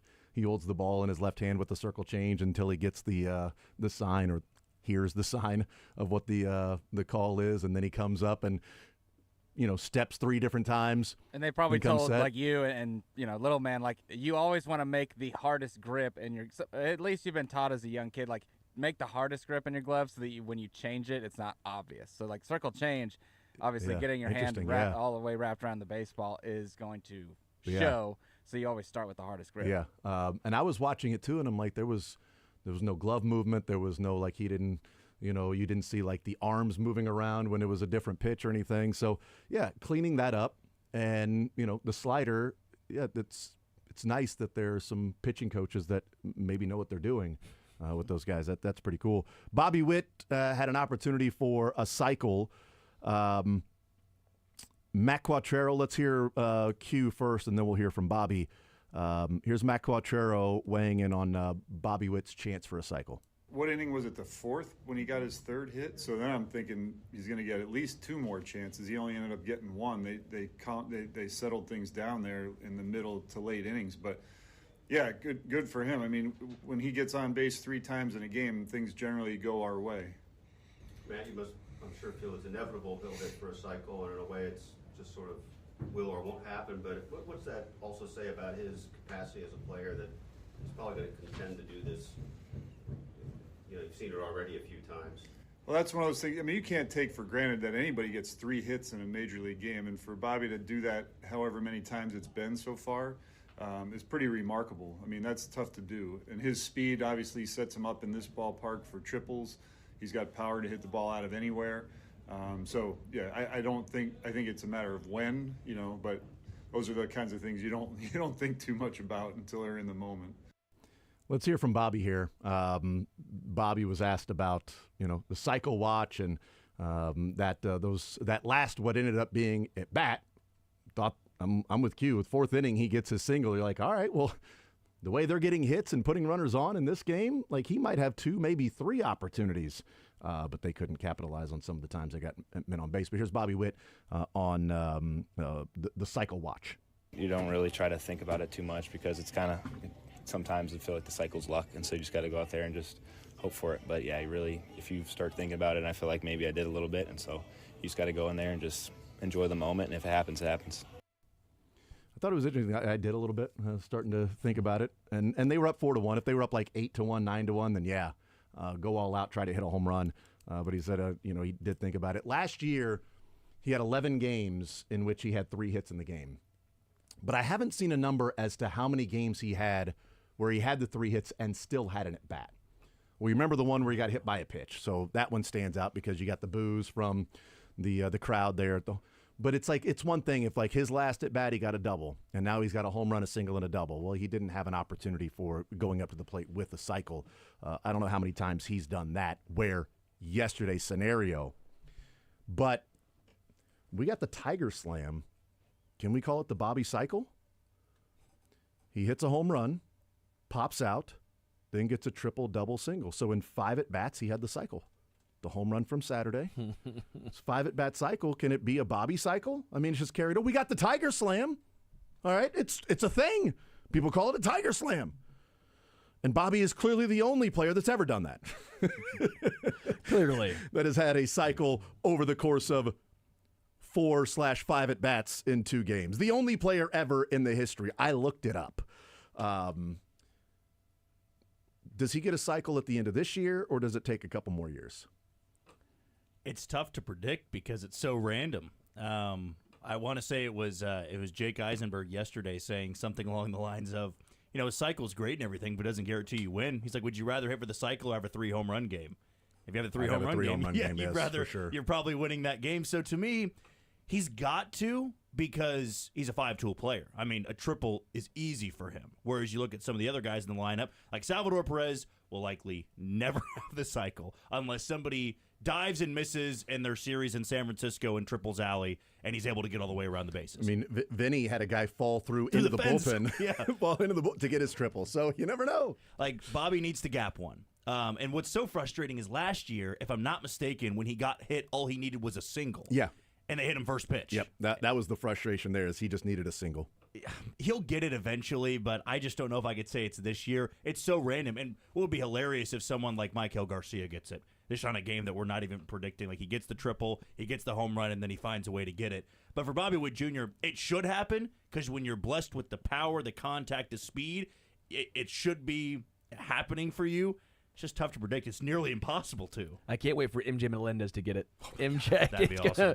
He's got to make contact first. Yeah, I was going to say, he's got to make contact with 4 different at-bats. I'll say this. I want him to get the Scooter Gennett game first. The four home run, 10 RBI game. The Scooter Gennett game. 5 for 5, 4 home runs, 10 RBIs. We had a kid on our team last weekend. We were playing in a tournament. I think it was the first round of the bracket. And he's an absolute masher. Like, he's our most powerful hitter. He gets up his first at bat, plugs a gap, and he's fast. And so he ends up at third. Next at bat, hits a home run. So he's got a triple and a home run. Third at bat, gets a single. And he's talking to his dad. He's like, I'm a double away from the cycle. I want to get a double. And I said to his dad, I go, if he plugs a gap, he's going to try to stop at second, because he's so fast. Like, it's a triple for him. And just smoked one to left center.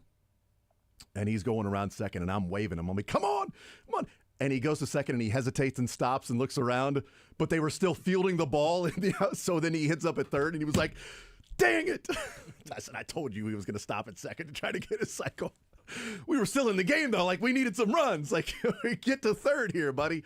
But yeah, that kid will probably have a cycle in his day. Bobby, 2, 3? How many different cycles do you think he ends up with? Real quick, go around the room. Jack, how many cycles for Bobby? I'll say 2. I'll say 1. I'll go 2 as well. I think 2 is a good number. I thought 2 as well, but I'm going to go 3. Bleep you guys. How many cycles does Mookie have? 2, 3?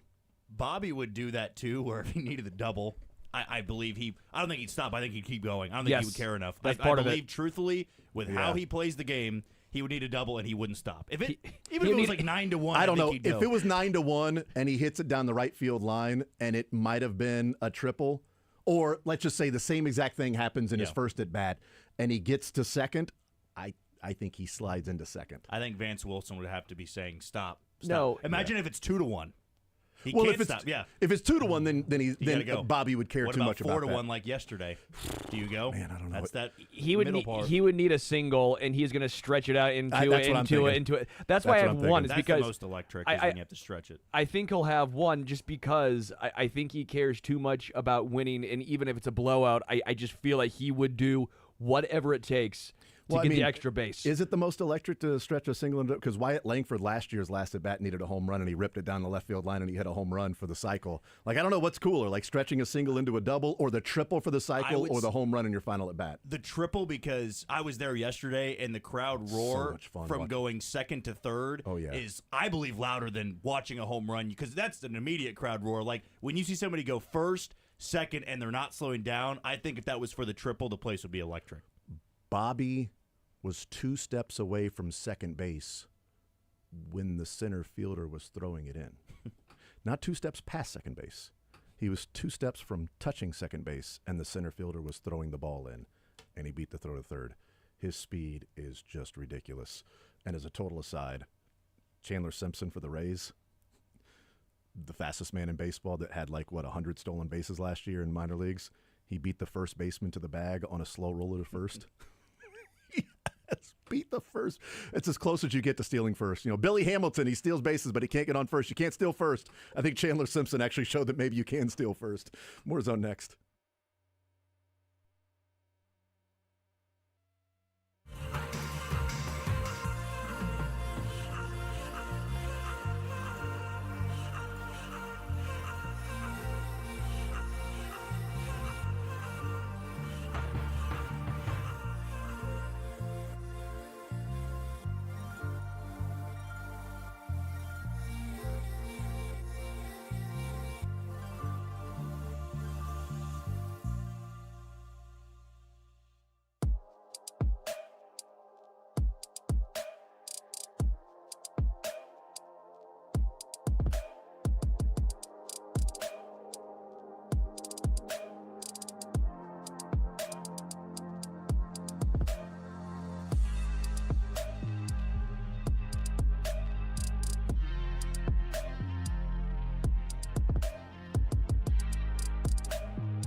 weekend. Also, we have 2 teams in the bracket of sound that we have to eliminate. Some 1 seeds, too. So, legit sound. Not some random Cinderella that made that run to get there. Legit sound. And we have 2 teams in the championship game tonight in the bracket of sound that are bracket of sound champion worthy. And also 2 teams that are actually NCAA championship worthy, too. So, that's sort of secondary, with that. We also need to get into some transfer portal stuff as well, with KU getting a couple of players, Missouri getting a couple of players, K-State. We'll see what happens with that. But Joel Penfield coming up next.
And Garen was beginning.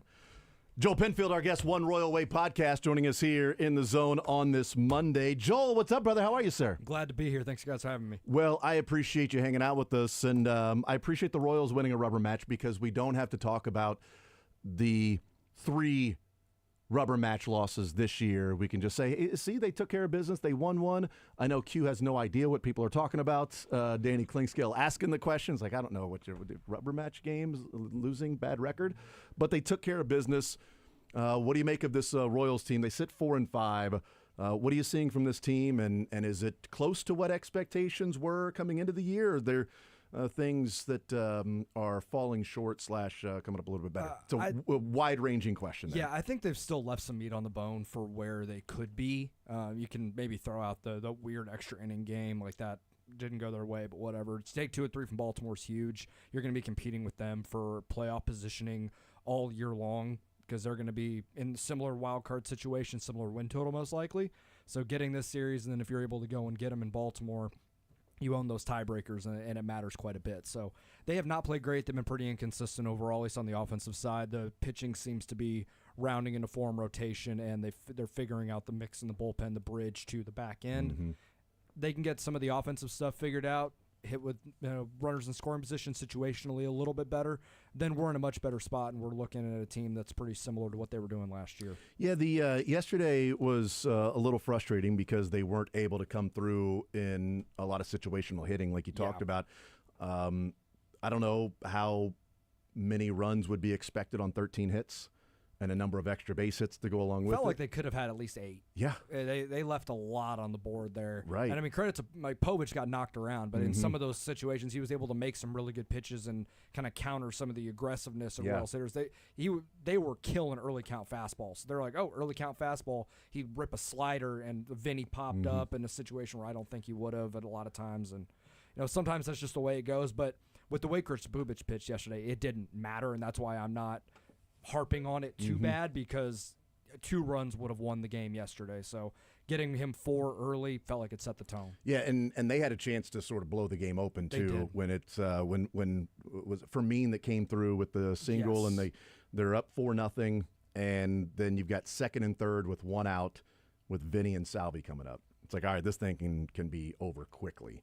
And like you mentioned, Vinny pops up, and then Salvi strikes out. And it's like, well, that went away, but hey, they're up 4-0, and they're all over this guy. And then in the 5th inning, you get first and third, nobody out, and Massey pops out, and Renfroe hits into the double play. And then the 6th inning, you got a man at second with 1 out, and Garcia gets picked off with Jonathan India up at the plate. 7th inning, you got a man at third with 1 out, and Salvi strikes out, and Canna grounds out. Like, you had opportunities to be 6, 7, 8 in this game and not have to go Harvey, Urseg, Estevez. You had a chance to say, you know what, Stratton, just go figure it out. Just go, the Long, Stratton, whoever, just you guys just go figure it out and get this game done like they did on Friday, right? Yeah, Friday they blew it open in the 8th. That's right, and it was like, Stratton, we don't need a Estevez anymore. Stratton, you go out there and finish it off. And he did with an inning, didn't give up a run. Hey, great, that's fine. But the offense situationally didn't come through. But I liked what I saw from the offense in that you didn't have 3 out of 4 in the bottom of the lineup like the day before, that it was Renfroe, MJ, Garcia, Isbell. Like, you've got 3 guys surrounding somebody who's playing pretty well in Garcia's bat, and those 3 guys surrounding him are black holes in the lineup. And that's your entire outfield right there. So, but no, Michael has been incredibly impressive, but I'm not fully bought into it yet because we saw this last year, almost same situation, got red hot, and then by the second week of April, it was a disaster for pretty much the rest of the year. So I want to see a little bit of a larger sample. We're seeing good things. The quality of contact is there. He's not swinging and missing. He's being more selective, and he's trying to hop on early count inside fastballs and pulling it there rather than being pull happy on the outer part of the plate. He's almost just not swinging at those pitches unless there's 2 strikes. So it seems like some approach changes have been part of the efficiency that he's having. But I'm cool with keeping him at the bottom of the lineup. Seems like he's comfy there, acts as a de facto leadoff hitter in that 8th, 9th spot to get it back to the top rather than, hey, let's just hit him 5th. Well, that's great, but then 6 through 9 is just the inning is over the minute that they come to the plate. Yep. So keeping him there at least adds a little bit of balance to the lineup, and it seems like it's working. So if it ain't broke, I'm not going to fix it. Where yesterday, you had Fermin in there. Yeah. You had, Garcia in there as well. So it felt like there was more of an opportunity to turn over the lineup at the bottom there. And Canna had 2 hits as well, right. so he needs to be playing almost So every you had day at Canna, this point. Fermin, and Garcia in the game, as opposed to the Renfroe, MJ, Isbell type, lineup. And it's like, oh, wow, they get 13 hits as opposed to 1 run the night before. Well, it does matter because when those 3 guys are there in the lineup, your outfield, the first 3-4 guys have to come through. Like, they can't struggle in a game because if they do, you're not going to get any runs or any opportunities. Whereas, yesterday you got a number of opportunities by the guys at the bottom of the lineup that were coming through and doing some different things. And what we saw also from Michael in center field, it to me is what was most interesting about this game. He looked pretty comfy out there. He didn't really botch anything. He made that great running play in right center. For those that know how tough Kauffman Stadium is, with the way that wind was swirling all weekend, for him to make that play, I went, oh, okay. Sometimes you don't need the metrics. Sometimes you don't need like all these numbers to show range and catch probability. Sometimes the eye test just does the work. And for him to go out and make that play, we're going to see him out in center field more often, especially if Kyle continues to not hit at all. And I don't expect him to do a ton of the hitting because the defense is so high level. But you got to do something. Yeah. And he hasn't done anything this year to warrant any sort of play every single day, especially in the 9 spot. Well, that play for Garcia I thought was interesting for a couple of reasons. One of the reasons, what you talked about, is in Kauffman Stadium, how much ground you have to cover, and then the wind blowing the ball away from him. So he probably ran an extra maybe 20 yards than he would have, at least, than if it was just a regular calm day at Kauffman. But also, he's running that far. You got to have trust that Renfroe and you are on the same page, that Renfroe is not also calling it at the same time you're calling it. Yep. Because if you're running, you got the wind. I mean, how many times anybody that's played sports, like you're running up and down a court, like you can hear like the crowd's roaring, but you don't really hear anything. Michael Garcia's white noise. Right. You're running for the ball and you're going, got it, got it, got it. If that's at the same time Renfroe's yelling, got it, got it, got it, you may not hear that and you collide. But to have the trust to get over there, reach his glove out, catch the ball, and there wasn't a collision for really the first one at the big league, not even really, the first one at the big league level in Kauffman, for him to do that, have to run that far into the gap where potential collision if you don't have that relationship with the guy in right field. Yeah, I was pretty impressed by that play, and I was impressed also because of my prediction that in September Garcia will be the everyday center fielder. September? I'm thinking like August. July. July. Like that's July. why. I mean, yes, I'm totally fine. The sooner the better. I want to see him out there a handful more times, but if he continues to play at a pretty high level there, it may not be every single day, but 3 or 4 days a week, he might be your center fielder. And love it.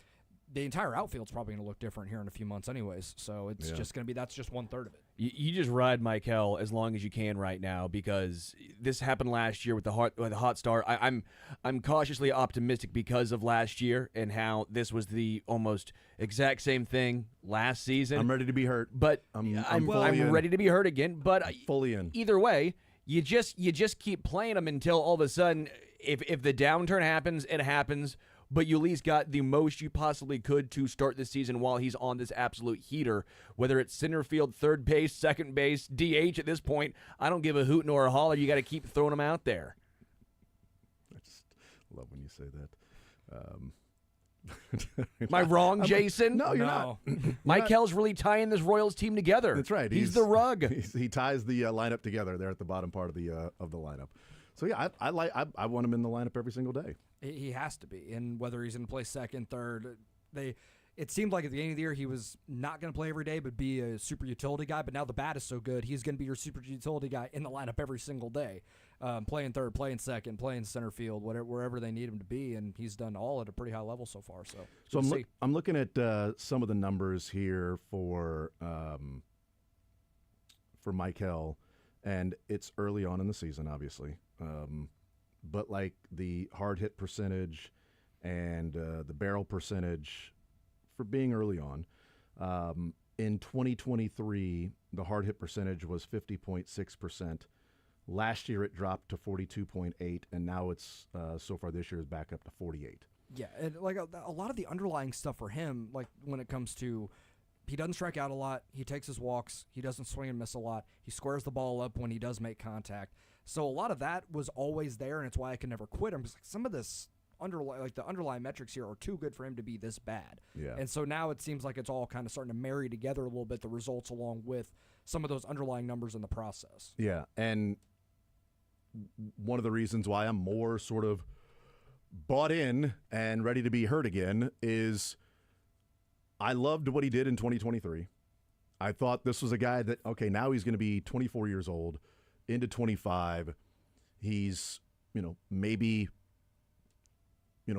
increasing the launch angle, trying to add a little bit more power, going back to last year at the beginning of the year. Like, he's hitting so many line drives that if he could turn some of those doubles into the gap with a little more loft and backspin, now all of a sudden those are home runs. Hey, that's great. 25 doubles and 12 home runs as opposed to, 30 doubles and, 7 home runs, whatever. I'm good with that.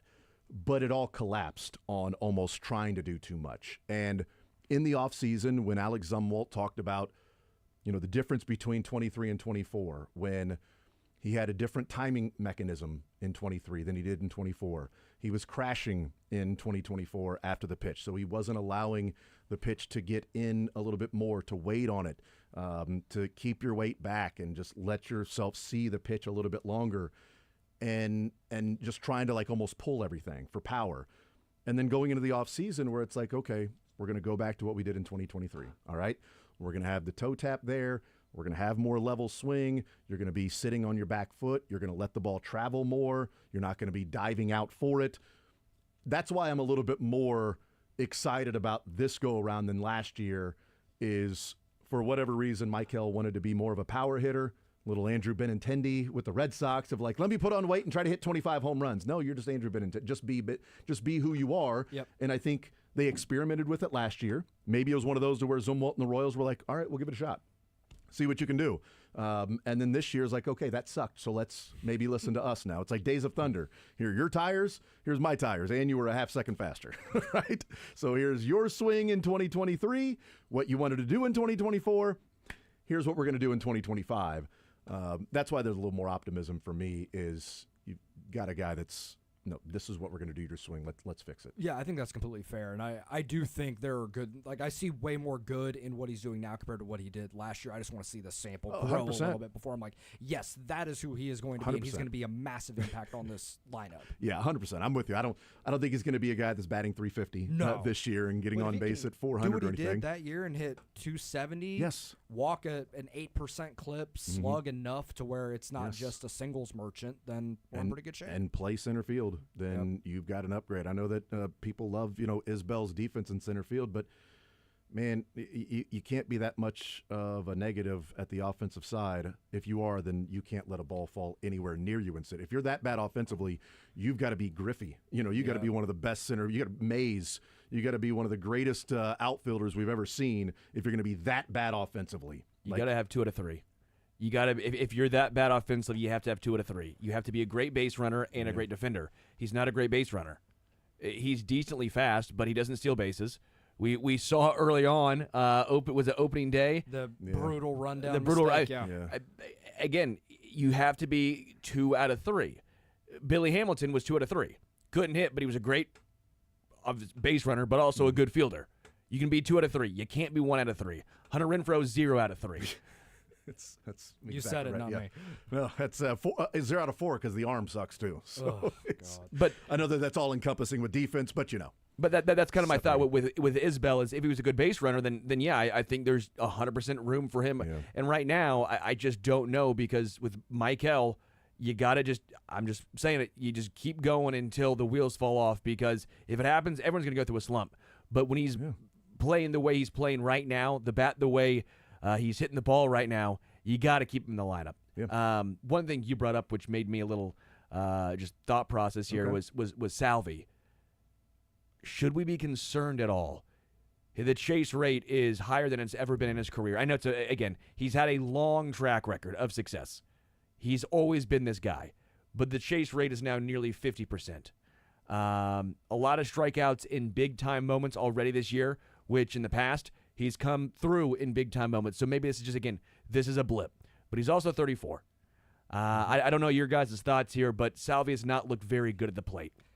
Yeah, I've kind of waffled back and forth on how I felt about it, and I haven't really said anything definitively like on the show or anything, but I'm monitoring the Salvador Perez where he's at this point. Some of the chase stuff is ugly, and like he's swinging through fastballs in the zone, and not even like high level fastballs. Like he swung and missed at a Tomoyuki Sugano fastball that was all of 91 middle in, and I was like, he doesn't miss those. Like the zone contact stuff with him has always been good because his bat to ball is so great, which is why he swings at everything because he knows he can get to it. But there's more of that type of swing and miss that is concerning me more than the chase stuff because he's always going to chase. It's just kind of part and parcel with who he is. Sure. I'll give it a little bit more time. Yeah, I'm not ringing any. I'm not panicking, but I think we've seen this is one of those to where, hey, you start the season, it's all you have to go off of, right? Last year we got excited, myself included, with Michael Garcia because of how he started off in 4 home runs in April. You're like, okay, he's added this. Look how good he is. The defense he plays at third base. They got something here with Garcia, and then it all went away offensively. We've seen some stretches of 9-10 games where Salvi just swings at everything. Just swings at everything and is trying to do too much and has a guy in scoring position, and it could be in the other batter's box and he's swinging at it. Low and away in the dirt, he's swinging at it. And then we'll see stretches to where Salvi is just locked in and he takes those pitches and then he hammers things that are in the zone. And I wonder if there's you went to the playoffs last year, you're starting off this year, there's an excitement to it.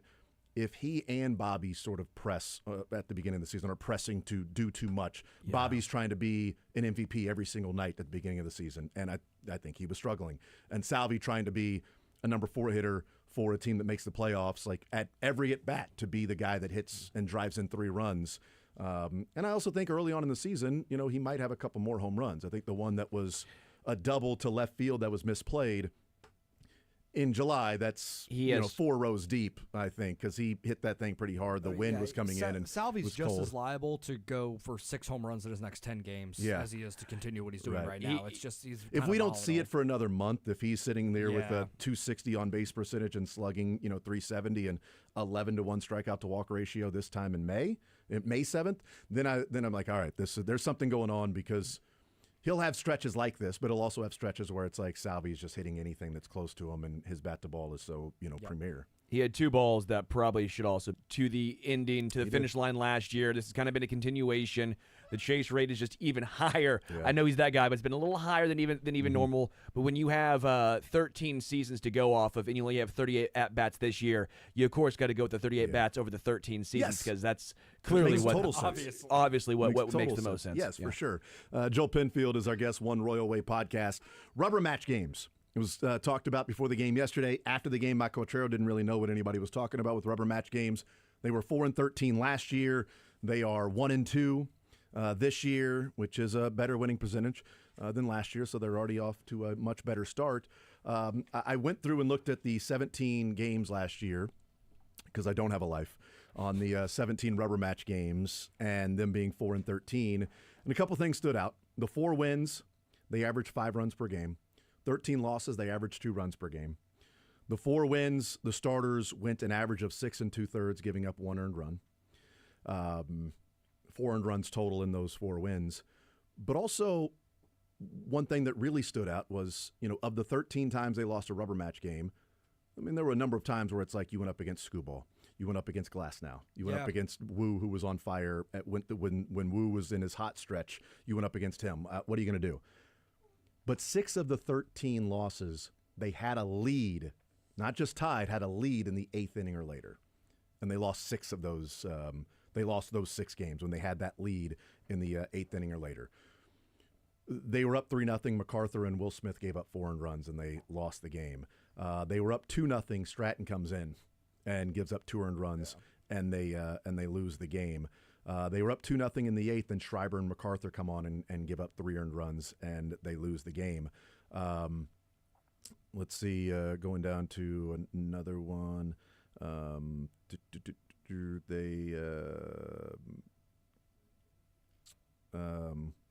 to think one more was they lost 8-6 to Arizona. They were up 4-3 in the 9th inning. MacArthur gave up 5 earned runs. They were down 4-3 in the ninth, and MacArthur gave up 3 earned runs to put the game out of reach. That's not even one of the 6 games that they had a lead in the 8th inning or later of those 13 losses. So there's certainly a theme there with some of those. The names that are giving up the runs are not the names that are even on this team right now. And if you've got a lead in the 8th inning or later, more times than not, this bullpen's going to hold it. I mean, heck, if you have a lead in the 7th inning, you feel pretty good. Right. Like, can their starter get you to the 6th? Mm-hmm. And then it's Harvey, Ursig, Estevez. You feel pretty confident they're going to be able to lock down a ball game. They've done it. It's a small sample. We've seen it multiple times. Like, it's a 1-run game, 2-run game. Harvey looks like the guy that they traded for, and nothing like the guy last year. I've had to scrap that from my mind because he was just never healthy. Ursig, in any role, is going to go out and shove. And Estevez, even with diminished stuff compared to what he was the last couple of years as he ramps back up, is still able to get guys out with regularity. So this bullpen, it is going to lock down way more of these types of games than anything we saw last season. And as they figure out the bridge to those guys, getting Zerpa's and get Zerpa figured out, who I still think has a chance to be good. The stuff is too good for him to be as poor as he is. Lynch, I don't know if they're going to keep him in the multi-inning role. They might not. They might have to scrap that and make him a 1-inning guy until they figure out Long and Zerpa. And then Schreiber's actually been pretty decent so far this year. And it's a different role. But with those 3 guys, with Harvey, Ursig, Estevez, whatever name we need to come up with, That's what I'm saying. He. It's like Michael Jackson. Just I guess you need or like another he. Can we make Ursig the 7 guy just so it's E-H? Or wait, my bad. Yeah, there you go. It's like kind of like HDH, but we'll need to workshop this. Maybe need to talk to those 3 guys in the clubhouse. I just like doing the like Michael Jackson this thing. Yeah. Move Harvey to the 9th. That'd be fun. Move Harvey to the 9th. I don't know. That doesn't quite do it because that makes you not feel as confident in what they're going to be able to get in It was last year. Like, can they get it done? Probably not. I don't think so. Shimona. You have Sam Long. Nope. That's going to be rough. But even last year when I talked about some of those names, like the only one that I even said that's on the team this year is Schreiber. Yeah. Well, I guess Stratton. But you relied on him for high leverage last year. Right. And you don't have to do that this year. Yeah. So like, and even in the one high leverage thing he had in Milwaukee, he pitched well. Right. So I should say the only guy that I named there that you would rely on this year is Schreiber because Stratton gave up a few runs, but he's a mop-up duty guy. Is all he's going to be He's asked biding to do. time until someone's healthy. More Absolutely. than likely. That would be perfectly fine too. How many cycles for Bobby Witt in his career? I'll say 3. 3. I like that. That might be underselling it too, for being honest. Be aggressive. I said 3 as well. I was going to say 2, but because Dylan and Jack went 2, I went 3. Sterling said 0. I said 1. Oh, okay. I said 1, and the reason was 1 sounds the same as 0 to me. I mean, said if you're 1 saying 1, you might as well be 0. He's a few times he'll have a chance. He needs a double, and he's going to end up hitting another triple because he's too fast. He might need a single, and he's going to rip a double into the gap. I feel like too powerful. He's too good. He's too good at cycles. He's too good at hitting cycles. He's too healthy. Yes, that's right. He's too fast. I think that because of the speed and the fact that I guess I'm not counting it in a blowout. The Roads are going to need him to do this sometimes, and he's going to care about the game more than the individual stats. We'll see. I'm going with 3 as well. Joel, I like the answer. Yeah, or teams are going to keep drilling him when he has a chance. That sucks, yeah. Yeah, that sucks. What do you think about this Twin series? Do they take the series? I think they can get 3 or 4 here. The Twins are just it's off to a weird start. The way that they played at the end, they were up 7-1 against Houston on Sunday and blew it entirely. You're getting Reagans, Lugo, and Waka in this series. Mm-hmm. I feel pretty good they're going to be able to get at least 3 or 4. Now, they may not win the Lugo start because Joe Ryan's going for the Twins, who just kills the Royals, has not lost a start to the Royals in his career. But I think Lorenzen, he's going to get you to the 5th and turn it over, and the pitch counts for Harvey, Estevez, and Ursig are all low, so you're up 4-1 late in the game. You feel like you can go and knock it down. Let's see if they can win a number in a row here. Let's see if they can get a stretch going before they head to Cleveland. They need it for a 10-game roadie. You got to get these done. Absolutely. Joel Penfield, One Royal Way podcast. Joel, you're the man. Appreciate it, brother. Appreciate it. Thank you. Absolutely. There's Joel Penfield. Again, check it out, One Royal Way podcast. Great stuff from him. We'll take a timeout. We'll come back, continue rolling. We'll talk some college basketball. The national championship game is set. Kelvin Sampson, Todd Golden, Houston taking on Florida. And the transfer portal is continuing to get hot and heavy. The 22nd is when that thing closes. We'll talk about a number of names that are joining some local teams coming up next year on Sports Radio 810 WHB.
Continue right here on Sports Radio 810 WHB. Jason Anderson with you, Sterling Holmes, Dylan Michaels, heading up until 2 o'clock. We'll talk with Mick Schaefer at 1 o'clock.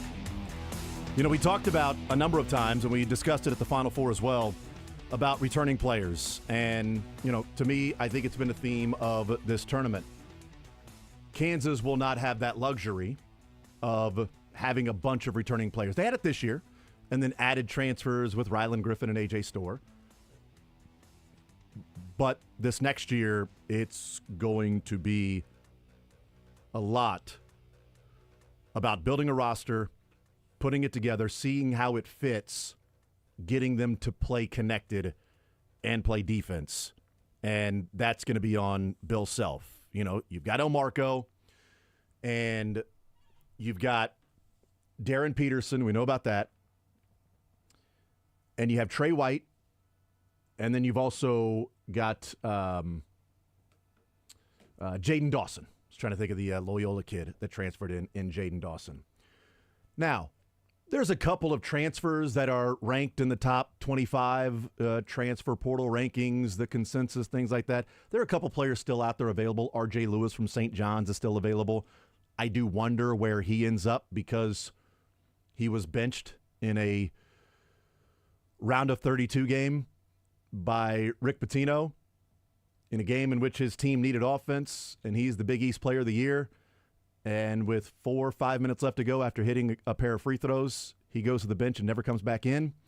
And then when specifically asked about R.J. Lewis, Rick Pitino goes on to say and name like 3 or 4 other guys that he loves that are, you know, play hard for him and go out there and do what they everything. They put everything on the line. You know why. And then asked specifically about R.J. Lewis, and then he says, well, I'm not going to throw one of my kids under the bus. I'm not going to take a shot at one of my kids. Well, not openly and specifically doing that, but when you were asked about R.J. Lewis specifically, and then you name 4 other guys that you loved coaching that worked hard for you and busted their butt, at that point you knew R.J. Lewis was probably gone. And so he's still out there. I don't know where he's going to end up. Is he a guy? Like, he's a big name. But do you just go for the big name, or do you go for the guy that fits? Because the 2 players we're talking about for Kansas right now, Trey White and Jaden Dawson, I mean, Jaden Dawson isn't really showing up in like these, you know, top 150 rankings. And Trey White is, you know, not one of the stars of the transfer portal. He's ranked in maybe the 100s. I think he and Sebastian Mack from UCLA were like, at the 24/7 consensus rankings, were like right next to each other. Sebastian Mack from UCLA that committed to Missouri. So it's like Trey White and Sebastian Mack were right there. Again, we'll see with the other transfer portals players coming in. But I do wonder if the reassessing things, taking a step back and analyzing what you've done the last 2 years versus maybe what the best route is to take and looking at other teams and how they've done that, maybe it's we don't really care about what the rankings are or what the bigger names are. We want to identify specific players that we want to go and get, and let's go grab those players. Whether that means this guy's ranked 100-something, no, let's go get Trey White. Yeah, he's on his 3rd or 4th team, but he's a guy that plays hard, that works on defense, that is going to be someone that has a motor in the game or expected to have a motor in a game. Okay. Well, bring that guy in. Jaden Dawson, a guy who's viewed as a hard worker. Okay, there's a little bit of a theme there with Bill Self early on. But it's also early, and there are a lot of scholarships left to give out. There are a lot of guys still to bring in from the transfer portal. So we may see an R.J. Lewis and a couple of other players that are top 25 and big-name guys and things like that. We may see that there at Kansas.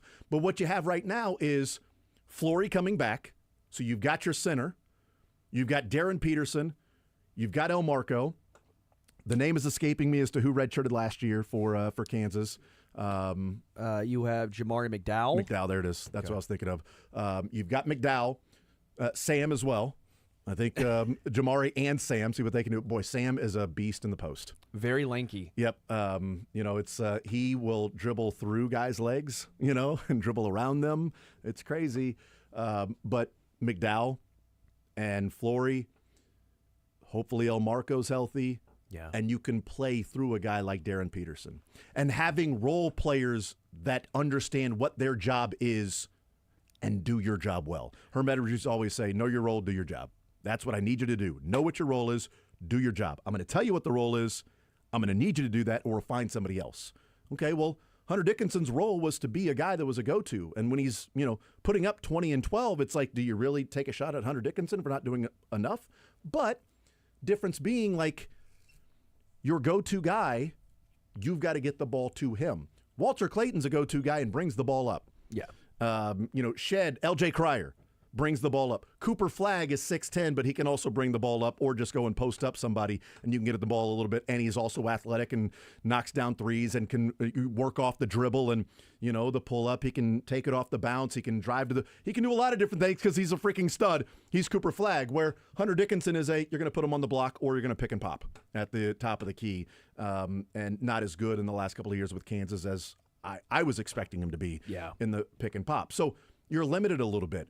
But if you've got a guy like Darren Peterson and Elmarco Jackson, guys that are on the ball and can create, it changes the complexion of a game for Kansas. So I think it's interesting early on the players that are committing to Kansas. While all these big-name players are landing elsewhere and going different places, Kansas is sort of sitting back, taking a couple of tougher defensive guys, role players, getting Flory, and maybe that's what they spent a lot of time on, is just making sure Flory returns.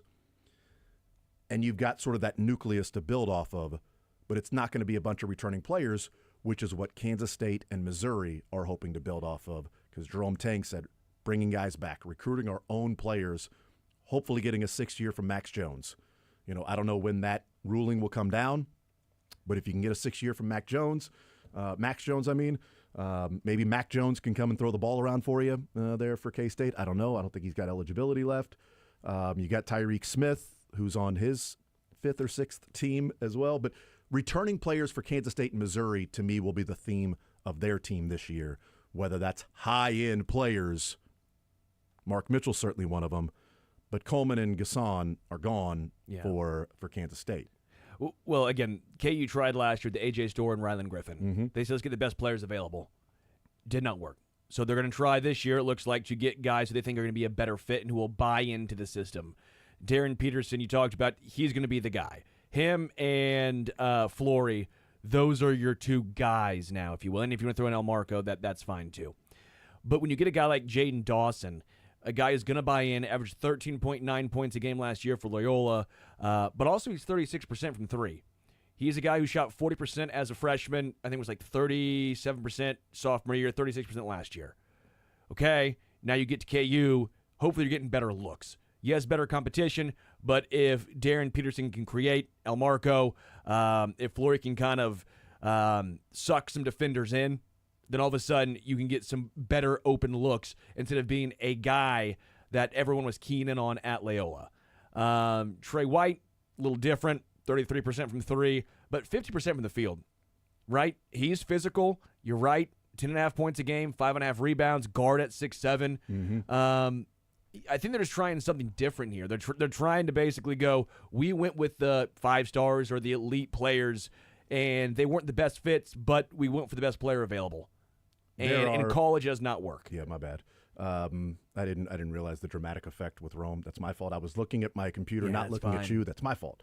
There are 5, according to the consensus rankings in the portal, there are 5 top 30 players still uncommitted.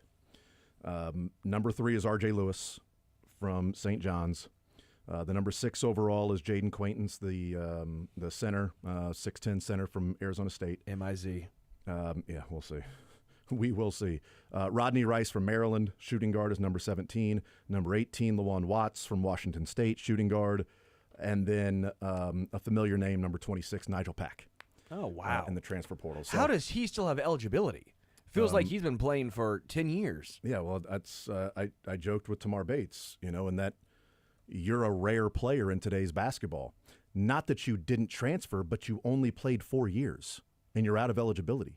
Like, Max Jones is going for a 6th year. You got all these guys that have played 6, 7. I mean, and Tamar Bates was like, you get 4 and then you're done. Like, can't you just ask the NCAA for 1 extra year just for S's and G's? Like, just to get an extra year there. But Nigel Pack's already played 5 seasons. He's about to turn 23. Or no, he's about to turn 24. Yeah. Right? And we'll see where he's about to turn 24. He's already played 5 years. I don't I don't get this. Well, I think he'll be now a grad transfer. So I think he could transfer one more time as a grad transfer. And I do think at least Kansas and Kansas State have been talked about. It would be great, the reunion at Kansas State with Nigel Pack. That'd be funny. Things coming full circle. And it would be a go-to guy for Kansas State. They'd have a lot of guys returning. They'd have Doug McDaniel. Of course, you got McDaniel and then Pack if those two guys were there. Hausen, guys that aren't in the portal yet. So I'm going with what we have information on right now. It would be interesting if Nigel Pack ended up at Kansas, because then you've got El Marco and Darren Peterson and Nigel Pack, guys that want like to have the ball in their hands and a little more creating. So, but again, you got 5 guys in the top 30 that are uncommitted, and KU has a guy that I'm going to see where they are ranked because I think it was closer to like the hundreds. Which is just to the point about, Sebastian Mack, UCLA to Missouri is number 116. Trey White, Illinois to Kansas, number 117. Like, there are 5 guys in the top 30 that are uncommitted. Like, oh, boom, you can go and get some names. All right, boom, here's a name, here's a name. Oh, wow, you're killing it on the transfer portal. Or get the pieces that you feel like fit. Yeah. And you can build your roster from scratch. And you need a guy that does this. Boom, here's Trey White. You need a guy that does that. Okay, boom, here's this guy. And you've got some freshmen coming in. You got some guys returning. And I think same thing for Kansas State. They've got a few scholarships available. Missouri has like 2 scholarships available. That's it. What do? You'd like to see them go and get more of an established center. That would be great. And they've got a lot of guys returning that they're going to be built on continuity. Yeah.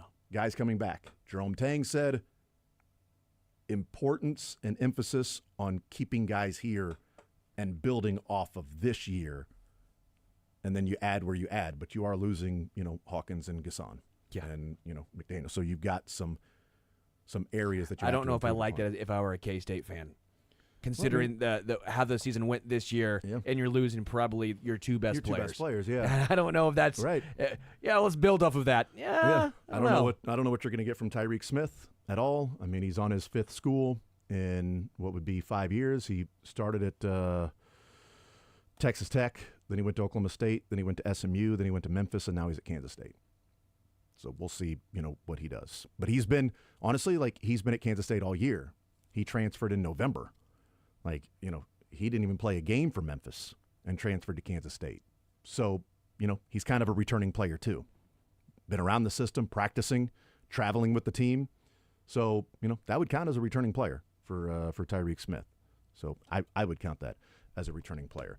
So it's going to be fascinating to see as the transfer portal continues to move along. Missouri got a commitment today from Sebastian Mack from UCLA, a guy who started every game his freshman year for UCLA and then came off the bench this year and averaged 12, 13 points per game.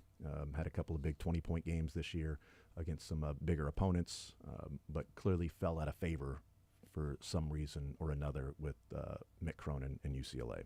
We'll take a timeout, come back, continue rolling. Mick Schaefer will be our guest coming up at 1 o'clock. We got Learn Funniest Best. We'll play the Bracket of Sound eliminated teams. More Zone right after this.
right, we'll talk with Mick Schaefer coming up at 1 o'clock.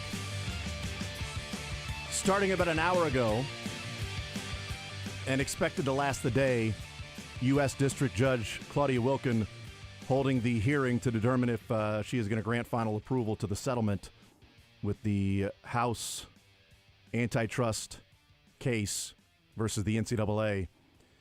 And I would say the expectations from all parties involved is that she will approve the settlement between the two. I didn't go to lawyer school or judge school. I didn't go to either of those specific schools. What about plaintiff school? I didn't go to plaintiff or defendant school either. Okay. And but I don't know how often a judge will take a settlement between the two parties and say, no, I don't agree with this. I have no idea.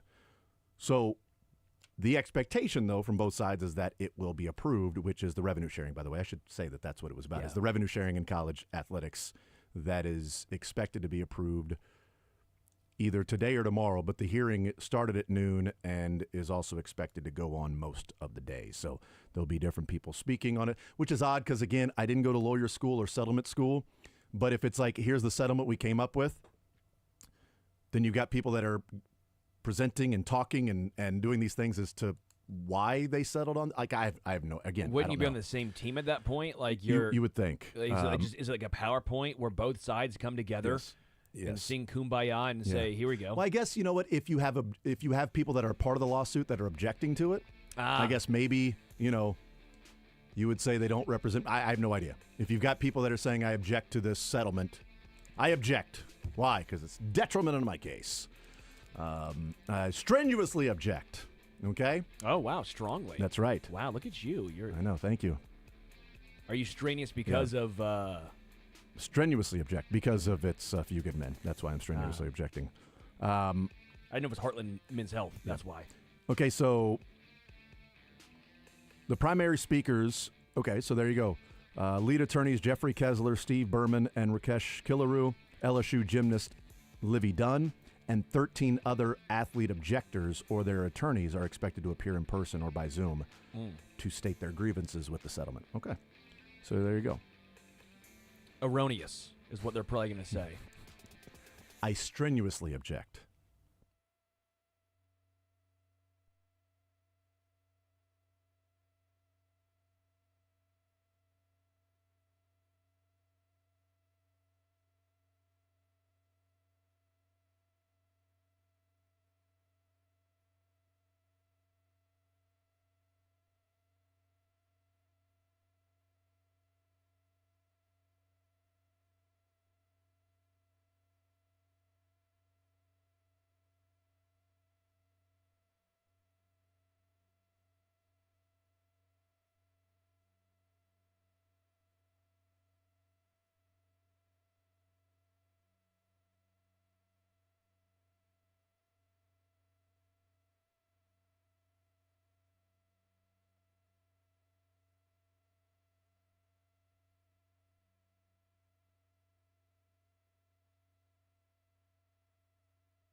All right, we continue right here on Sports Radio 810 WHB. Jason Anderson with you, Sterling Holmes, Dylan Michaels hanging out with Mick Schaefer, KSHB 41 Sports Director.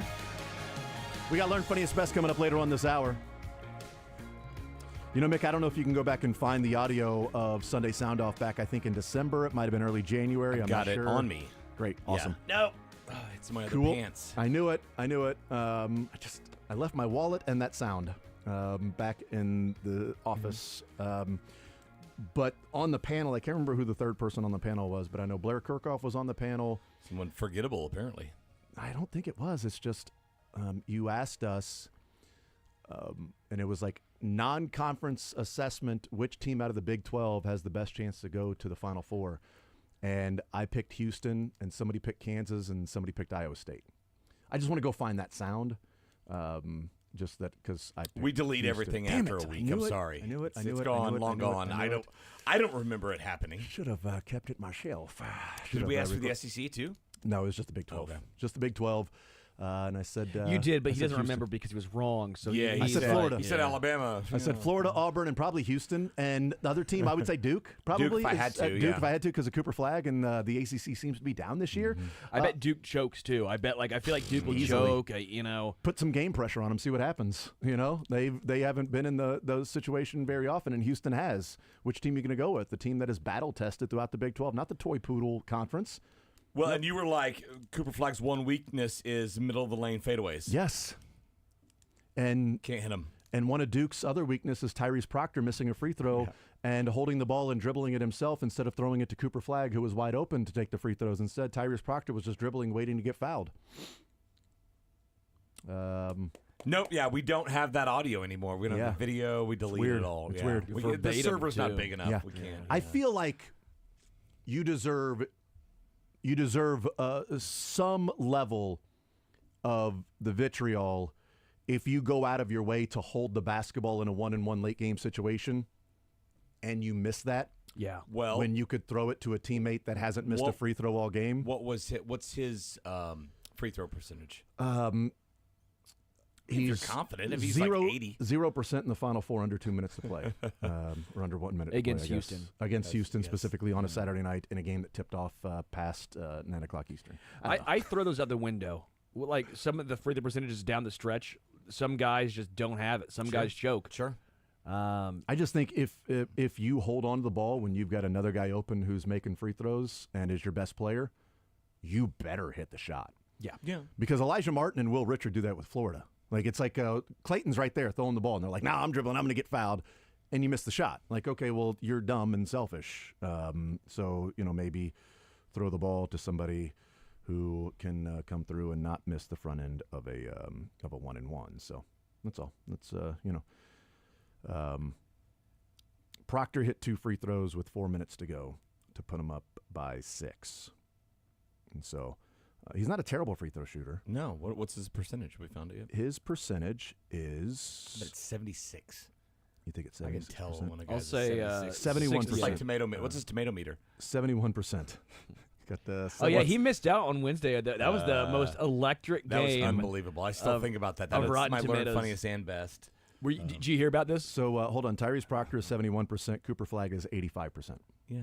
So maybe throw it to the 85% guy who's standing 5 feet away from you. In that moment in the middle of the Final Four and all that stuff, I want to be the guy that makes the free throws. You're not thinking throws. wait, is there 14%? I want to be the guy that makes the free throws. Difference? No, he's thinking I want to be the guy to shoot the free sure. throws, and then he That's missed. fine. He didn't have the stones to make it. We don't know that Cooper. Cooper missed his shot. fadeaway. Yeah, he missed his fadeaway shot. Why don't you pass it to Tyrese Proctor then? Actually, if he would have passed it, it would have been Sion James who was cutting to the basket wide open. Yeah. When Cooper Flag spins to his left, Malik Wilson is crashing down for the boards, and Sion James is cutting to the basket wide open. He's not going to pass the ball. He's going to take the shot. But still, LeBron would have passed it because it was a better play and then laid it up, and people would have said LeBron's, he can't take the final shot. You'd rather LeBron miss the final shot. Well, if he does, then he's a choker and he can't hit the shot. But if he passes, he's afraid to do it. You know those things. What were you saying, Sterling? You missed out on the greatest game of Rotten Tomatoes of all time. I don't care these hypotheticals. Was it good? This was reality. This was live. This flying. was so. What was the move? Was it Sandlot? It was a Sandlot. I didn't nail. Okay. I was down by a point and a half. I had to get it on the dot to win. No way. And I got it on the dot. Dylan and I were tied at like 7.5 to 7.5. Mick had 6. Yeah. And I'm the last to go. Sandlot. and Mick just absolutely Like nails 79%? it. It was like 70, 87 or something, something silly, something crazy. And Mick didn't. He thought I was playing a prank on him. And I said I would never do that. I would never He doesn't have the sense of humor. put a prank on Mick in this situation. Sure, it's life or death. Yeah, it's rotten or it's tomatoes. Yeah, that's the only thing I've ever won in life. Basically, It's like those college kids who make those putts for a free car. It has to go all the way down, the basketball court into the tiny hole. Yes, that was basically Mick. That was it. Yeah, Perfect. Perfect. Did you guys get Steve Sarkisian with his kicker vibes when they showed John Shire in that timeout just staring straight at Cooper Flag? Right here. This is it. This is it. Thought the same this thing. is it. That's the first thing I thought It's a great call, dude. I had that in my notes and I didn't get to it, but it's a great call because I thought the same thing. Sarkisian kicker with the Texas kicker when he yes, when he's like yes. it's He's like and the camera's patting him right on the there shoulders, on the field. yes. Look, here You it got is. this. You got this. I don't Smiling. care if you miss 2 in a row. You got this, And then dude. he goes and misses it. Just shaves it. And then Shires does this. I mean, everybody in the world knows it's going to Cooper Flag. Right. Of course, and he's like, listen, everybody in the world knows, and I'm going to get it right in your face, and I'm going to smile. And this is it. You're going to be. And we're not going to run a set to get you an advantage on somebody. We're just Old going to man throw ball. it to you with Juwan Roberts on you. Done. Deal? Good? Ready to go. Let's roll, guys. Just throw him the ball. I don't care. Doesn't matter. Give and go. Give it and go away. In fairness, give it to Cooper. It go was away. a good shot. It was a I mean, good he could look. create Was his it a own- good shot? Yeah, 15-foot fadeaway in the. It was not 15 15 feet. feet. It was less Sorry, than that was 12. like 6. 12. That was not a 6-foot Oh, fadeaway. it was less than Let's 10, go I 12. think. Yeah, No, it was not less than 10. Mick, we're the same page He was here. closer to the baseline than he was the free throw line. No, right? that is Yes, absurd. 100%. That was at least a 12-foot jumper. Well, I mean, At from, least a what do we 12-foot call it? fadeaway From where jumper. his feet were when Yeah, they left, when they or left, where he was At when he least, released. At least a 12-foot jumper. I'll give you 8. I think I will acquiesce and say 8. Doesn't But ESPN Gamecast track that? If Oh, I can let's find it? go. Well, That's what I'm Jason, trying you to just find. told me that he's really good from 15 feet, right? Passing the ball to free throws, right? Well, the free 12 feet should have been fine. I think the free throw, as opposed to Juwan Roberts guarding him, closing out, hand in the face, spinning away, being bodied while shooting the fadeaway. I think there's a little bit than stepping up and being an 85% free throw shooter.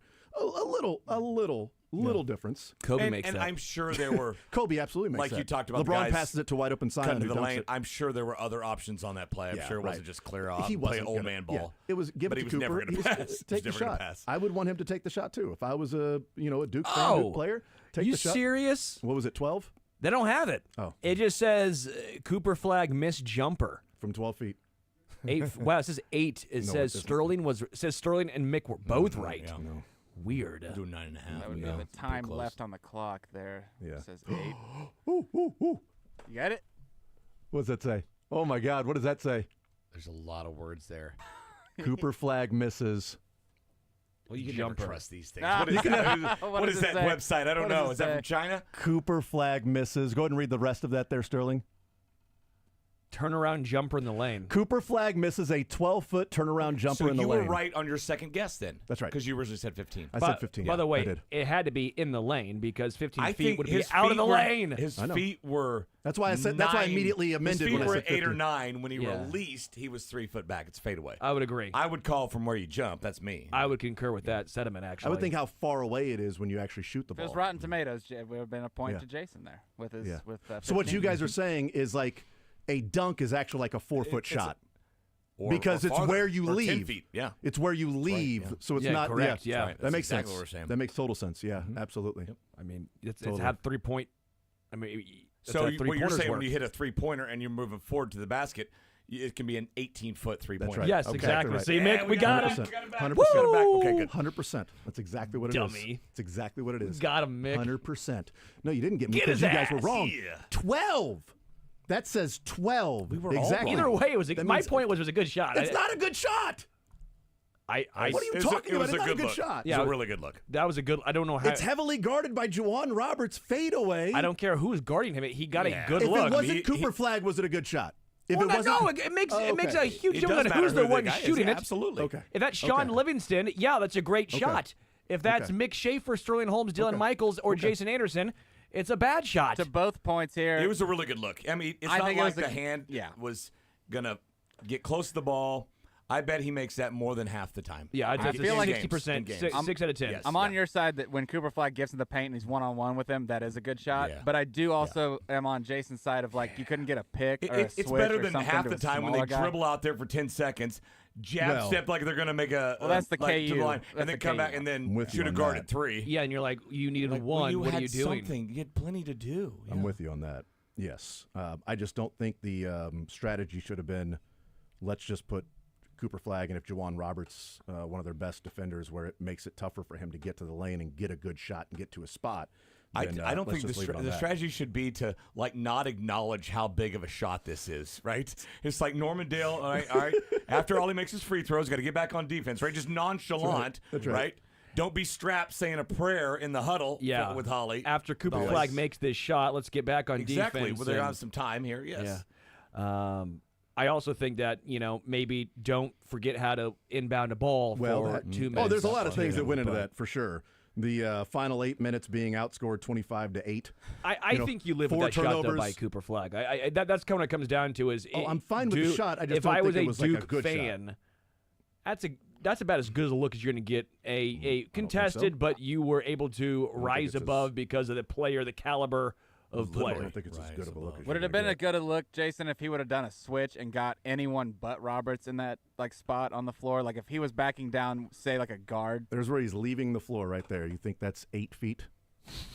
You guys are saying that's 8. That ain't 8 feet. Do you think it's 15? No. No, I said I said 15, and then I said no. 15 is a free throw. Then it's got to be 12. Well, we said 15 is a free throw. No, you said it later. No, you said later when he says 15 will be out of the lane. He's clearly in the lane. 15 feet is past That's the why lane. I amended to 12, and then after you guys were like, it's 8. It's 8. You were like, it's 4. Left foot. Sterling was like, it's a 4-foot jumper that he missed. I said 6 to 8. Left foot is 10 from there. It's 12 feet. You guys are way off. Oh, right foot's 12. Left foot's about 10 there. Right foot, left stomp. But to my question though, Jason, real quick though, why are we do so you arguing think Because do it's you fun. think that if Roberts wasn't the guy guarding him, like if they had done a pick at the top of the key and got it switched, that would have still been a good shot where he had it? I think the fact that it was as physical as Roberts was and was as tough for him to even get to the lane and then jump and fade away with as like if that was like, I mean, I'm trying to think of it, somebody that would have been like 6'5" or 6'6" for 21 for I can't Houston. think of his You know, name. if it's something along those lines, and then Cryer maybe. or Sharp. For That's what I Cooper was thinking. Flagg, like specifically, if it's like, hey, for Cooper Flagg, is that a shot you'll take? Yeah, because I want Cooper Flagg taking the last shot.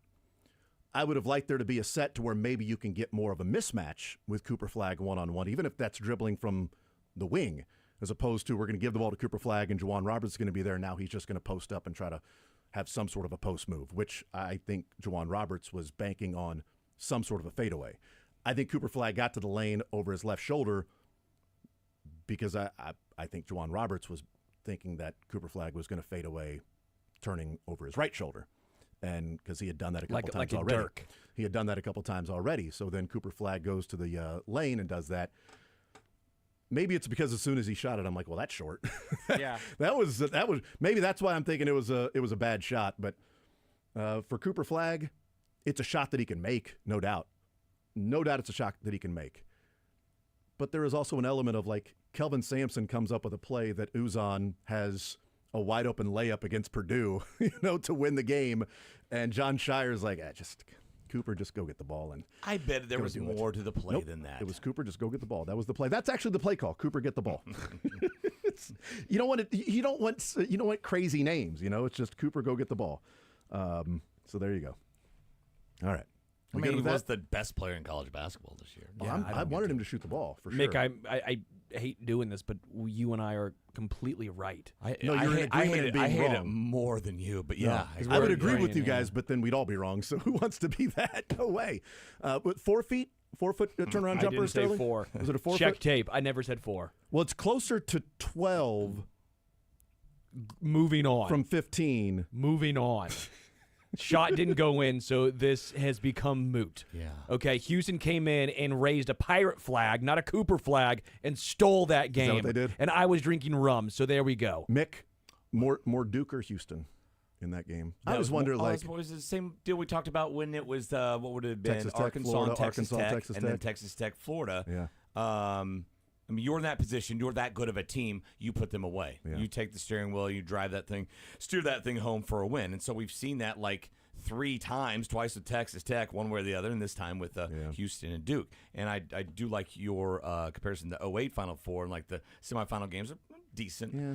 People forget, Carolina made a comeback on KU. Thank God they got up by 30 in the first half because it got to like 8 at one point. It was just an avalanche in the first half against North Carolina. The championship game, at least the ending, was just an all-timer. Yeah, it was great. But the 08 one, we're like, left a lot to be. I think tonight we're going to get an all-time one because neither of these two teams lose. Like they just refuse to lose. They do it in different ways. They come back. One scores all the points, the other denies all the points, and they both close. They both are sort of that die-hard mentality. UConn could have beaten Florida. Florida made all the plays there. Texas Tech could have beaten Florida. Florida made all the plays down the stretch against Auburn. Florida was making the plays and getting stops and hitting free throws. And obviously Houston did that against Purdue. They did that against Kansas earlier this year. They just did it against Duke. Yeah, like both these teams down in the final 2 minutes are as battle-tested and clutch as we've seen all year. And from two great leagues, one in the Big 12 who has no matter what, will have the best win percentage in the tournament this year, and then the SEC will have the most wins, no matter what, 20-some or whatever it is. I think when it came down to, at least if you're saying which one, Houston deserves a ton of credit, but I think it was Duke choked more than Houston because it wasn't like Houston played perfect. I mean, Houston got a technical foul for reaching on an inbounds play. That's right, Tugler. Right? Duke missed the front end of a 1-and-1. Again, Houston deserves so much credit. I mean, Sharp, I talked about them playing out the possession where everyone kept going, why aren't you fouling? Why aren't you fouling? They played out, and then Sharp immediately comes down and drains a 3. Houston deserves so much credit. I'm taking nothing away, but I think if you're saying which side was, it's probably 60% Duke choked versus Houston 40%. What a comeback. I just think, like, with 8 minutes to go, you're up by 14, and Houston goes on a 25-8 run. Yeah. Duke turns the ball over 4 times, 9 points off turnovers for Houston. They missed the front end of a 1-on-1 that we talked about, but Duke also gave up 6 offensive rebounds that ended up being 6 points. Multiple offensive rebounds on one possession that ended up being, points. And the final offensive rebound on the Malik Wilson steal and miss 3, that is a putback dunk, off the three-pointer because everybody for Duke was just watching the 3 in the air. Like, oh, my God, they're going to tie the game. Nope, missed. Oh, crap. Whoops. Was that my guy? Was I supposed to box him out? I'll get him next time. When they go to the free throw line, I'll box my guy out. Roberts won't make both of them. I do think Will Clayton tonight, though, is a little different. Walter Clayton's going to be a little different tonight going up against Houston, who the physicality, he does a great job of creating his own shot, but when you have the physicality, and it does seem like teams and the refs let Houston play a little bit because they understand that's their style. Well, right? No, they let Auburn play against Florida. Yeah, and Auburn got a very every friendly call. whistle. Or no calls. Yeah. Janai Broom fouled out with 1 foul. Dog, that was brutal to watch. Game. But I just hope we get a class. The refs typically let the players play a little bit more in the Final Four. At least it seems like at least the last 2 games I thought were a little more enjoyable because you let a little bit of a flow happen. But if you let a flow happen, I think that kind of goes towards Florida.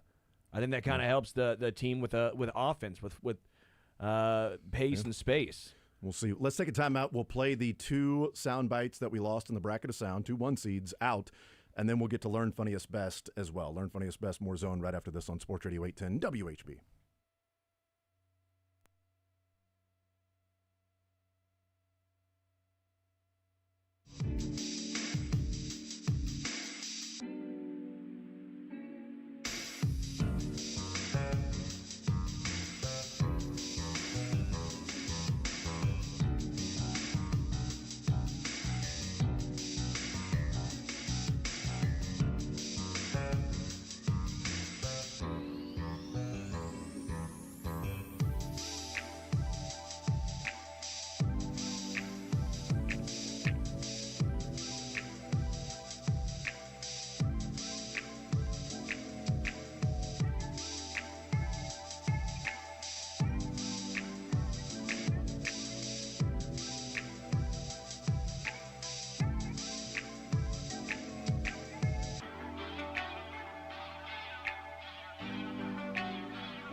Saturday night, we lost Duke, we lost Auburn, and those sound bites are gone.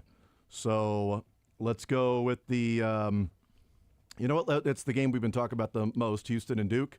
Let's go with that one. And in your brackets would be the top right, the East. The Chiefs get all the calls region is our region.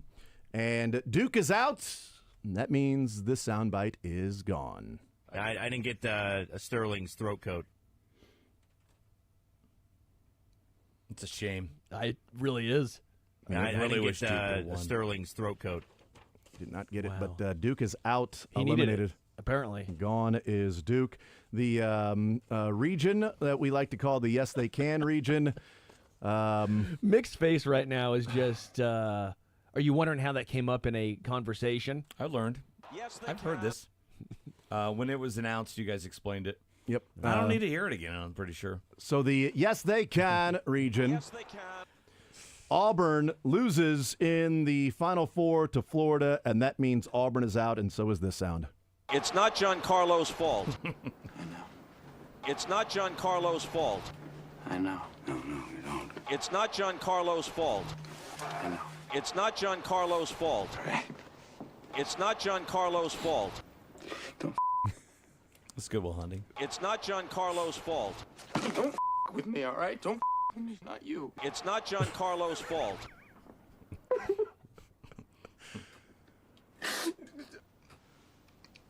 It's not Giancarlo's fault.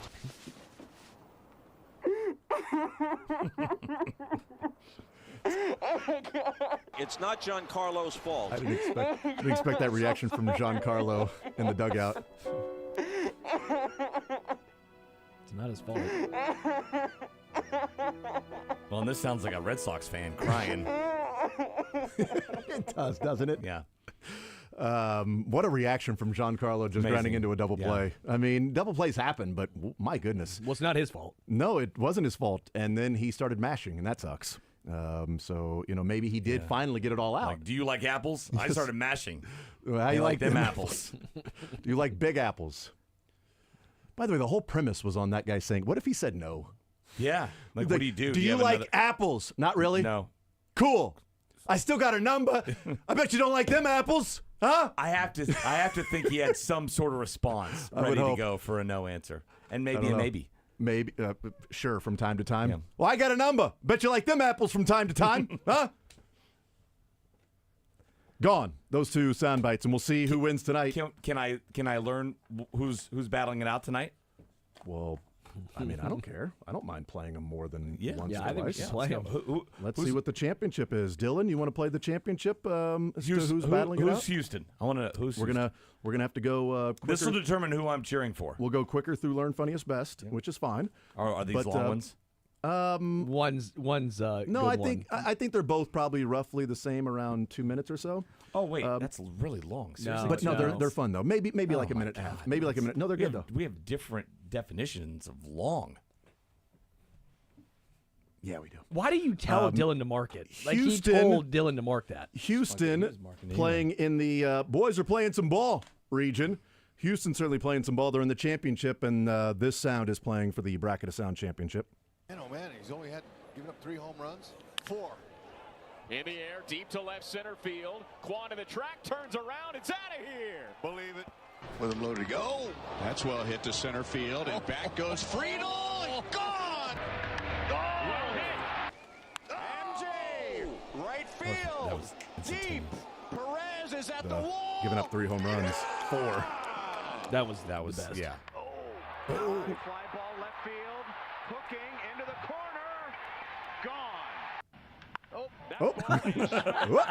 Know how many ballparks can hold that one or this one, and that's Vinny's second of the night. Belton. Oh, Left baby. field. Heads up bullpen. Oh, And he hammers that one. High and deep. And Salvi blasts it to left field. Gone for a grand slam. And Vinny smokes it to right field, and that is out of here for another home run in this series. There we go. What do we think his percentage is? League leader in Pretty good. When he does that. It's pretty good, yeah. Edge of their seats. Oh, A my. life in baseball, you just know the crack of the bat. DeYoung drives it deep to left field. It's got enough, and the Royals have tied the game. He was helping that one get over the wall. The O babies are when it's absolutely torched. That hung, and it goes a long way. Gone. Got him. This is Houston. Yeah. Wow. The middle. Oh, man. You were right. What's he thinking?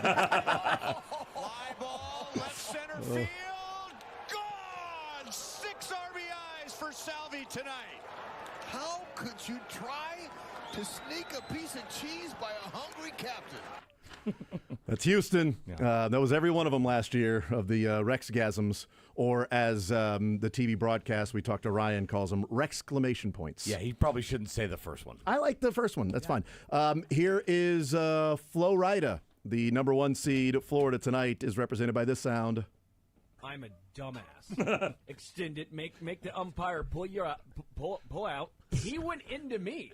Whoa. That was his dark horse. He was sticking his flag in him, and all of a sudden he got down, and Go I got Florida. rocked. Go and Florida. I was like, oh, baby, you can really just smash those boys. You find a ball, because just guys being dudes, we're going to find balls. We'll blow one if you blow the second one. Are you guys all the way in or not? He kind of came from the side/behind. She made me take it off. It was actually a big deal. That vice principal, no, I do not like her. I hit it 3 times. When I think about you, I touch myself. Yeah, baby, you're quick. You put it in me, and then you decided to say, you know what? I'm going to twist. He gets that ass behind it. For some reason to be funny Were and you like eating someone, or?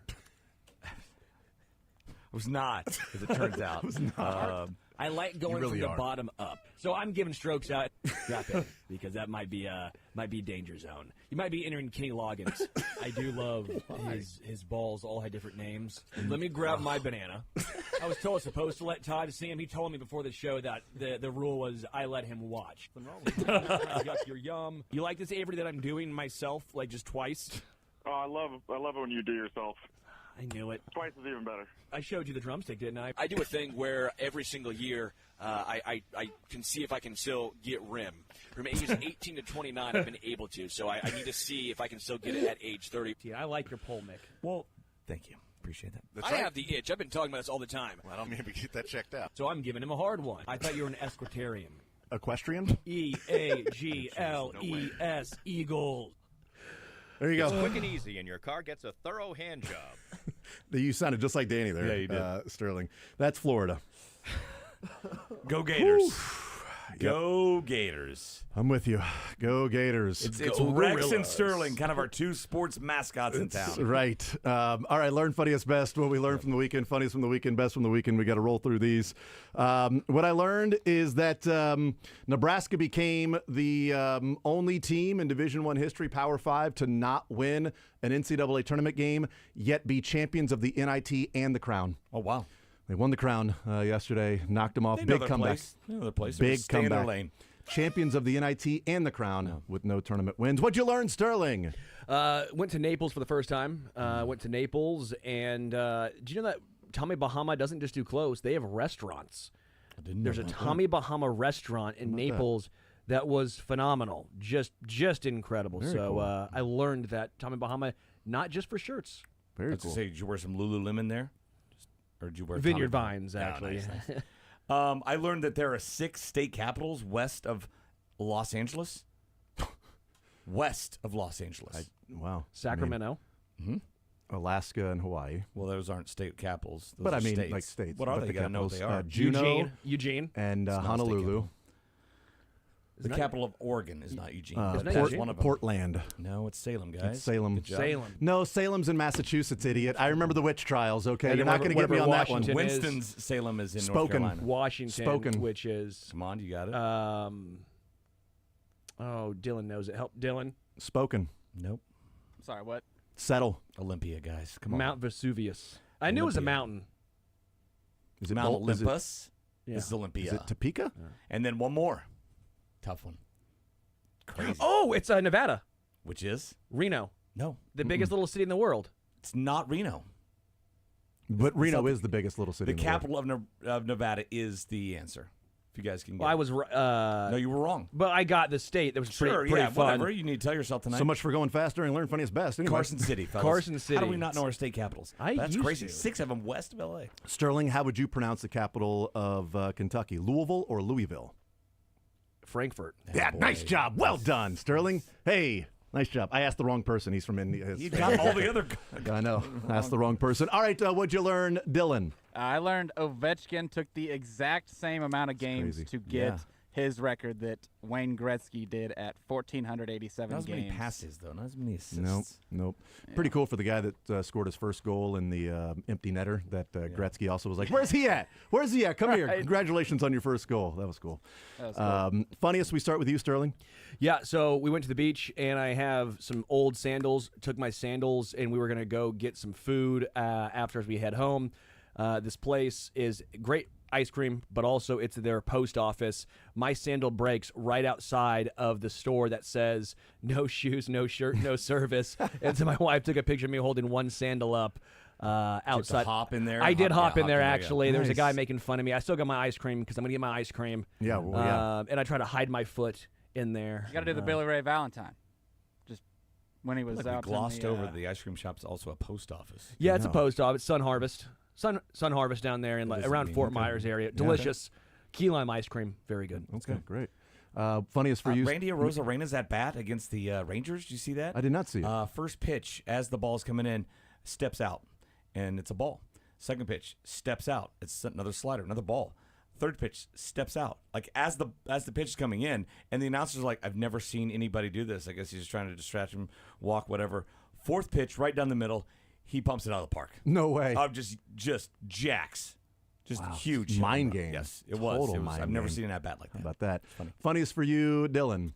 This happened last week at the Atlanta Hawks game. They had two fans playing tic-tac-toe where every shot you made, you get to place a piece on your board. One fan on his first shot tore his ACL, so here's the sound of that. And they are ready for this five-ball change tic-tac-toe game. Now, this is a basketball game, so we had to add some basketball in it. They have to make a layup in order to get a game piece. Once they grab their game piece, they'll place it on the board, and the first to get all 5 game pieces or tic-tac-toe will be our winner. So, James, Daz, are you ready? It's not hard to hear when this happens. All right, then tic-tac, go! Oh! James! Oh, no. So one guy keeps going, the other guy is continuing. Well, yeah. That guy's good. I agree. He might be deking you. Yeah. Well, this is not really a fair game at this point. James! Can you just be kind and come over here with me and check on? No, he's gonna win a game, lady. Yes, we know you won, but okay. I didn't know he was injured. What is he, a doctor? Okay. Yes. What's he supposed to do? We gonna check on him, but Is he just laying there the whole time? Yes, hang on. Oh, he is clutching his knee. It is classic ACL. She doesn't know what to do. CM, I can't give you a winner. Well, What? No, feel he's like- a winner. I was gonna say, I He think the absolutely guy is a winner. that won, it kept going, is the winner. 100% is a winner. Okay, if you don't tear your ACL, you won. Yeah, exactly. Congratulations. That's right. Exactly. Your Make a ACL layup, is you're in. intact. A Yeah, seal that's right. tearee. That's right. Over the weekend, we're family's watching a movie, and we realize, the younger kids and how they know songs through different ways. And the song by Pilot, Magic, comes on in the background of like they're at a dance or something, and it was like, oh, it's magic. And my son goes, oh, Ozempic. Yep.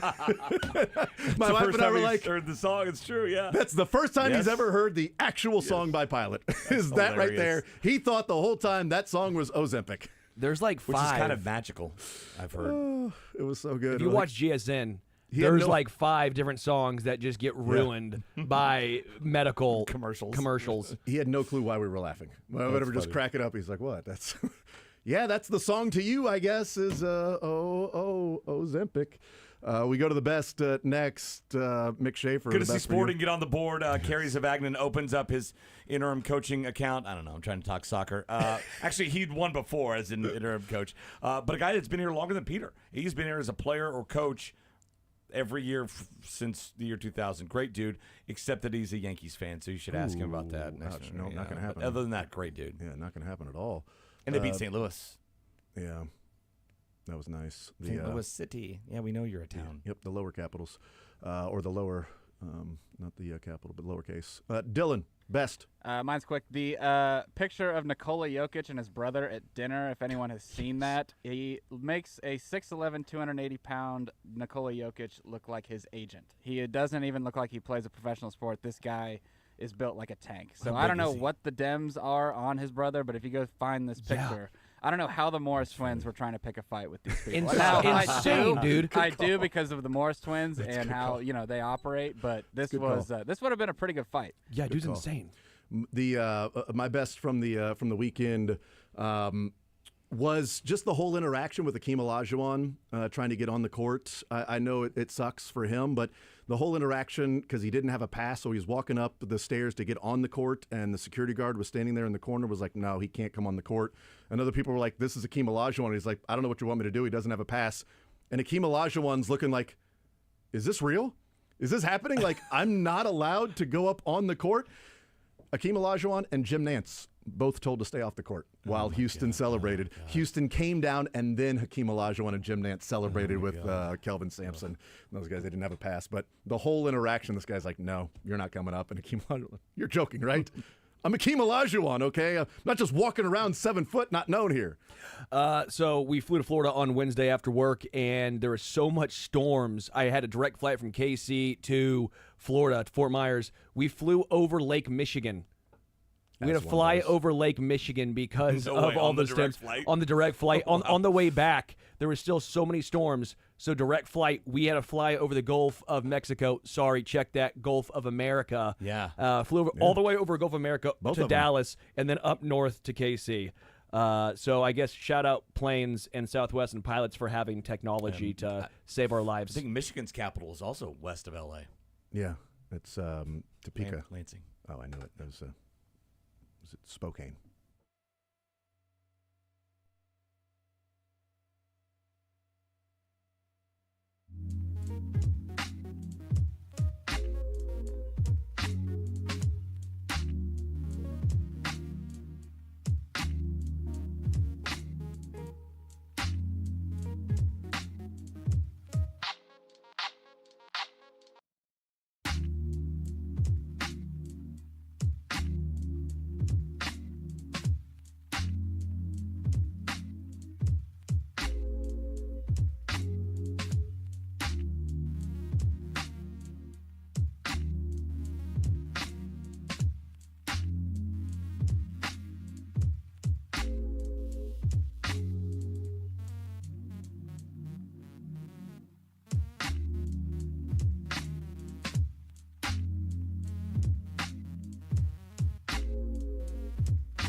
I'm cheering for Florida because it's all Sterling stuff. Based on the bracket of sound. I was just there, so Florida. Oh, wow. Go Gators. My wife's Final Four and championship game is all intact. How about that? I think she usually she'll like the one seed should win all the time, right? And so it hit this year. Smart. Good job. Good for her. Yeah, that's what I call her. What you got, Dylan? Give me Houston. I know somebody's got to go Houston here. Be the Someone loves Cougars. I feel like damn right. 3. If it wasn't for the bracket of sound, would you think Florida or Houston, Mick? I would be cheering for Houston, but my money would be on Florida probably. Yeah. I finished second in the office pool if Florida wins tonight, so I'll be cheering for that. But I would really like to see Kelvin Sampson win the championship. For Houston, I think that'd be a pretty cool story. So we'll see. As long as Walter Clayton gets his points, I'm good.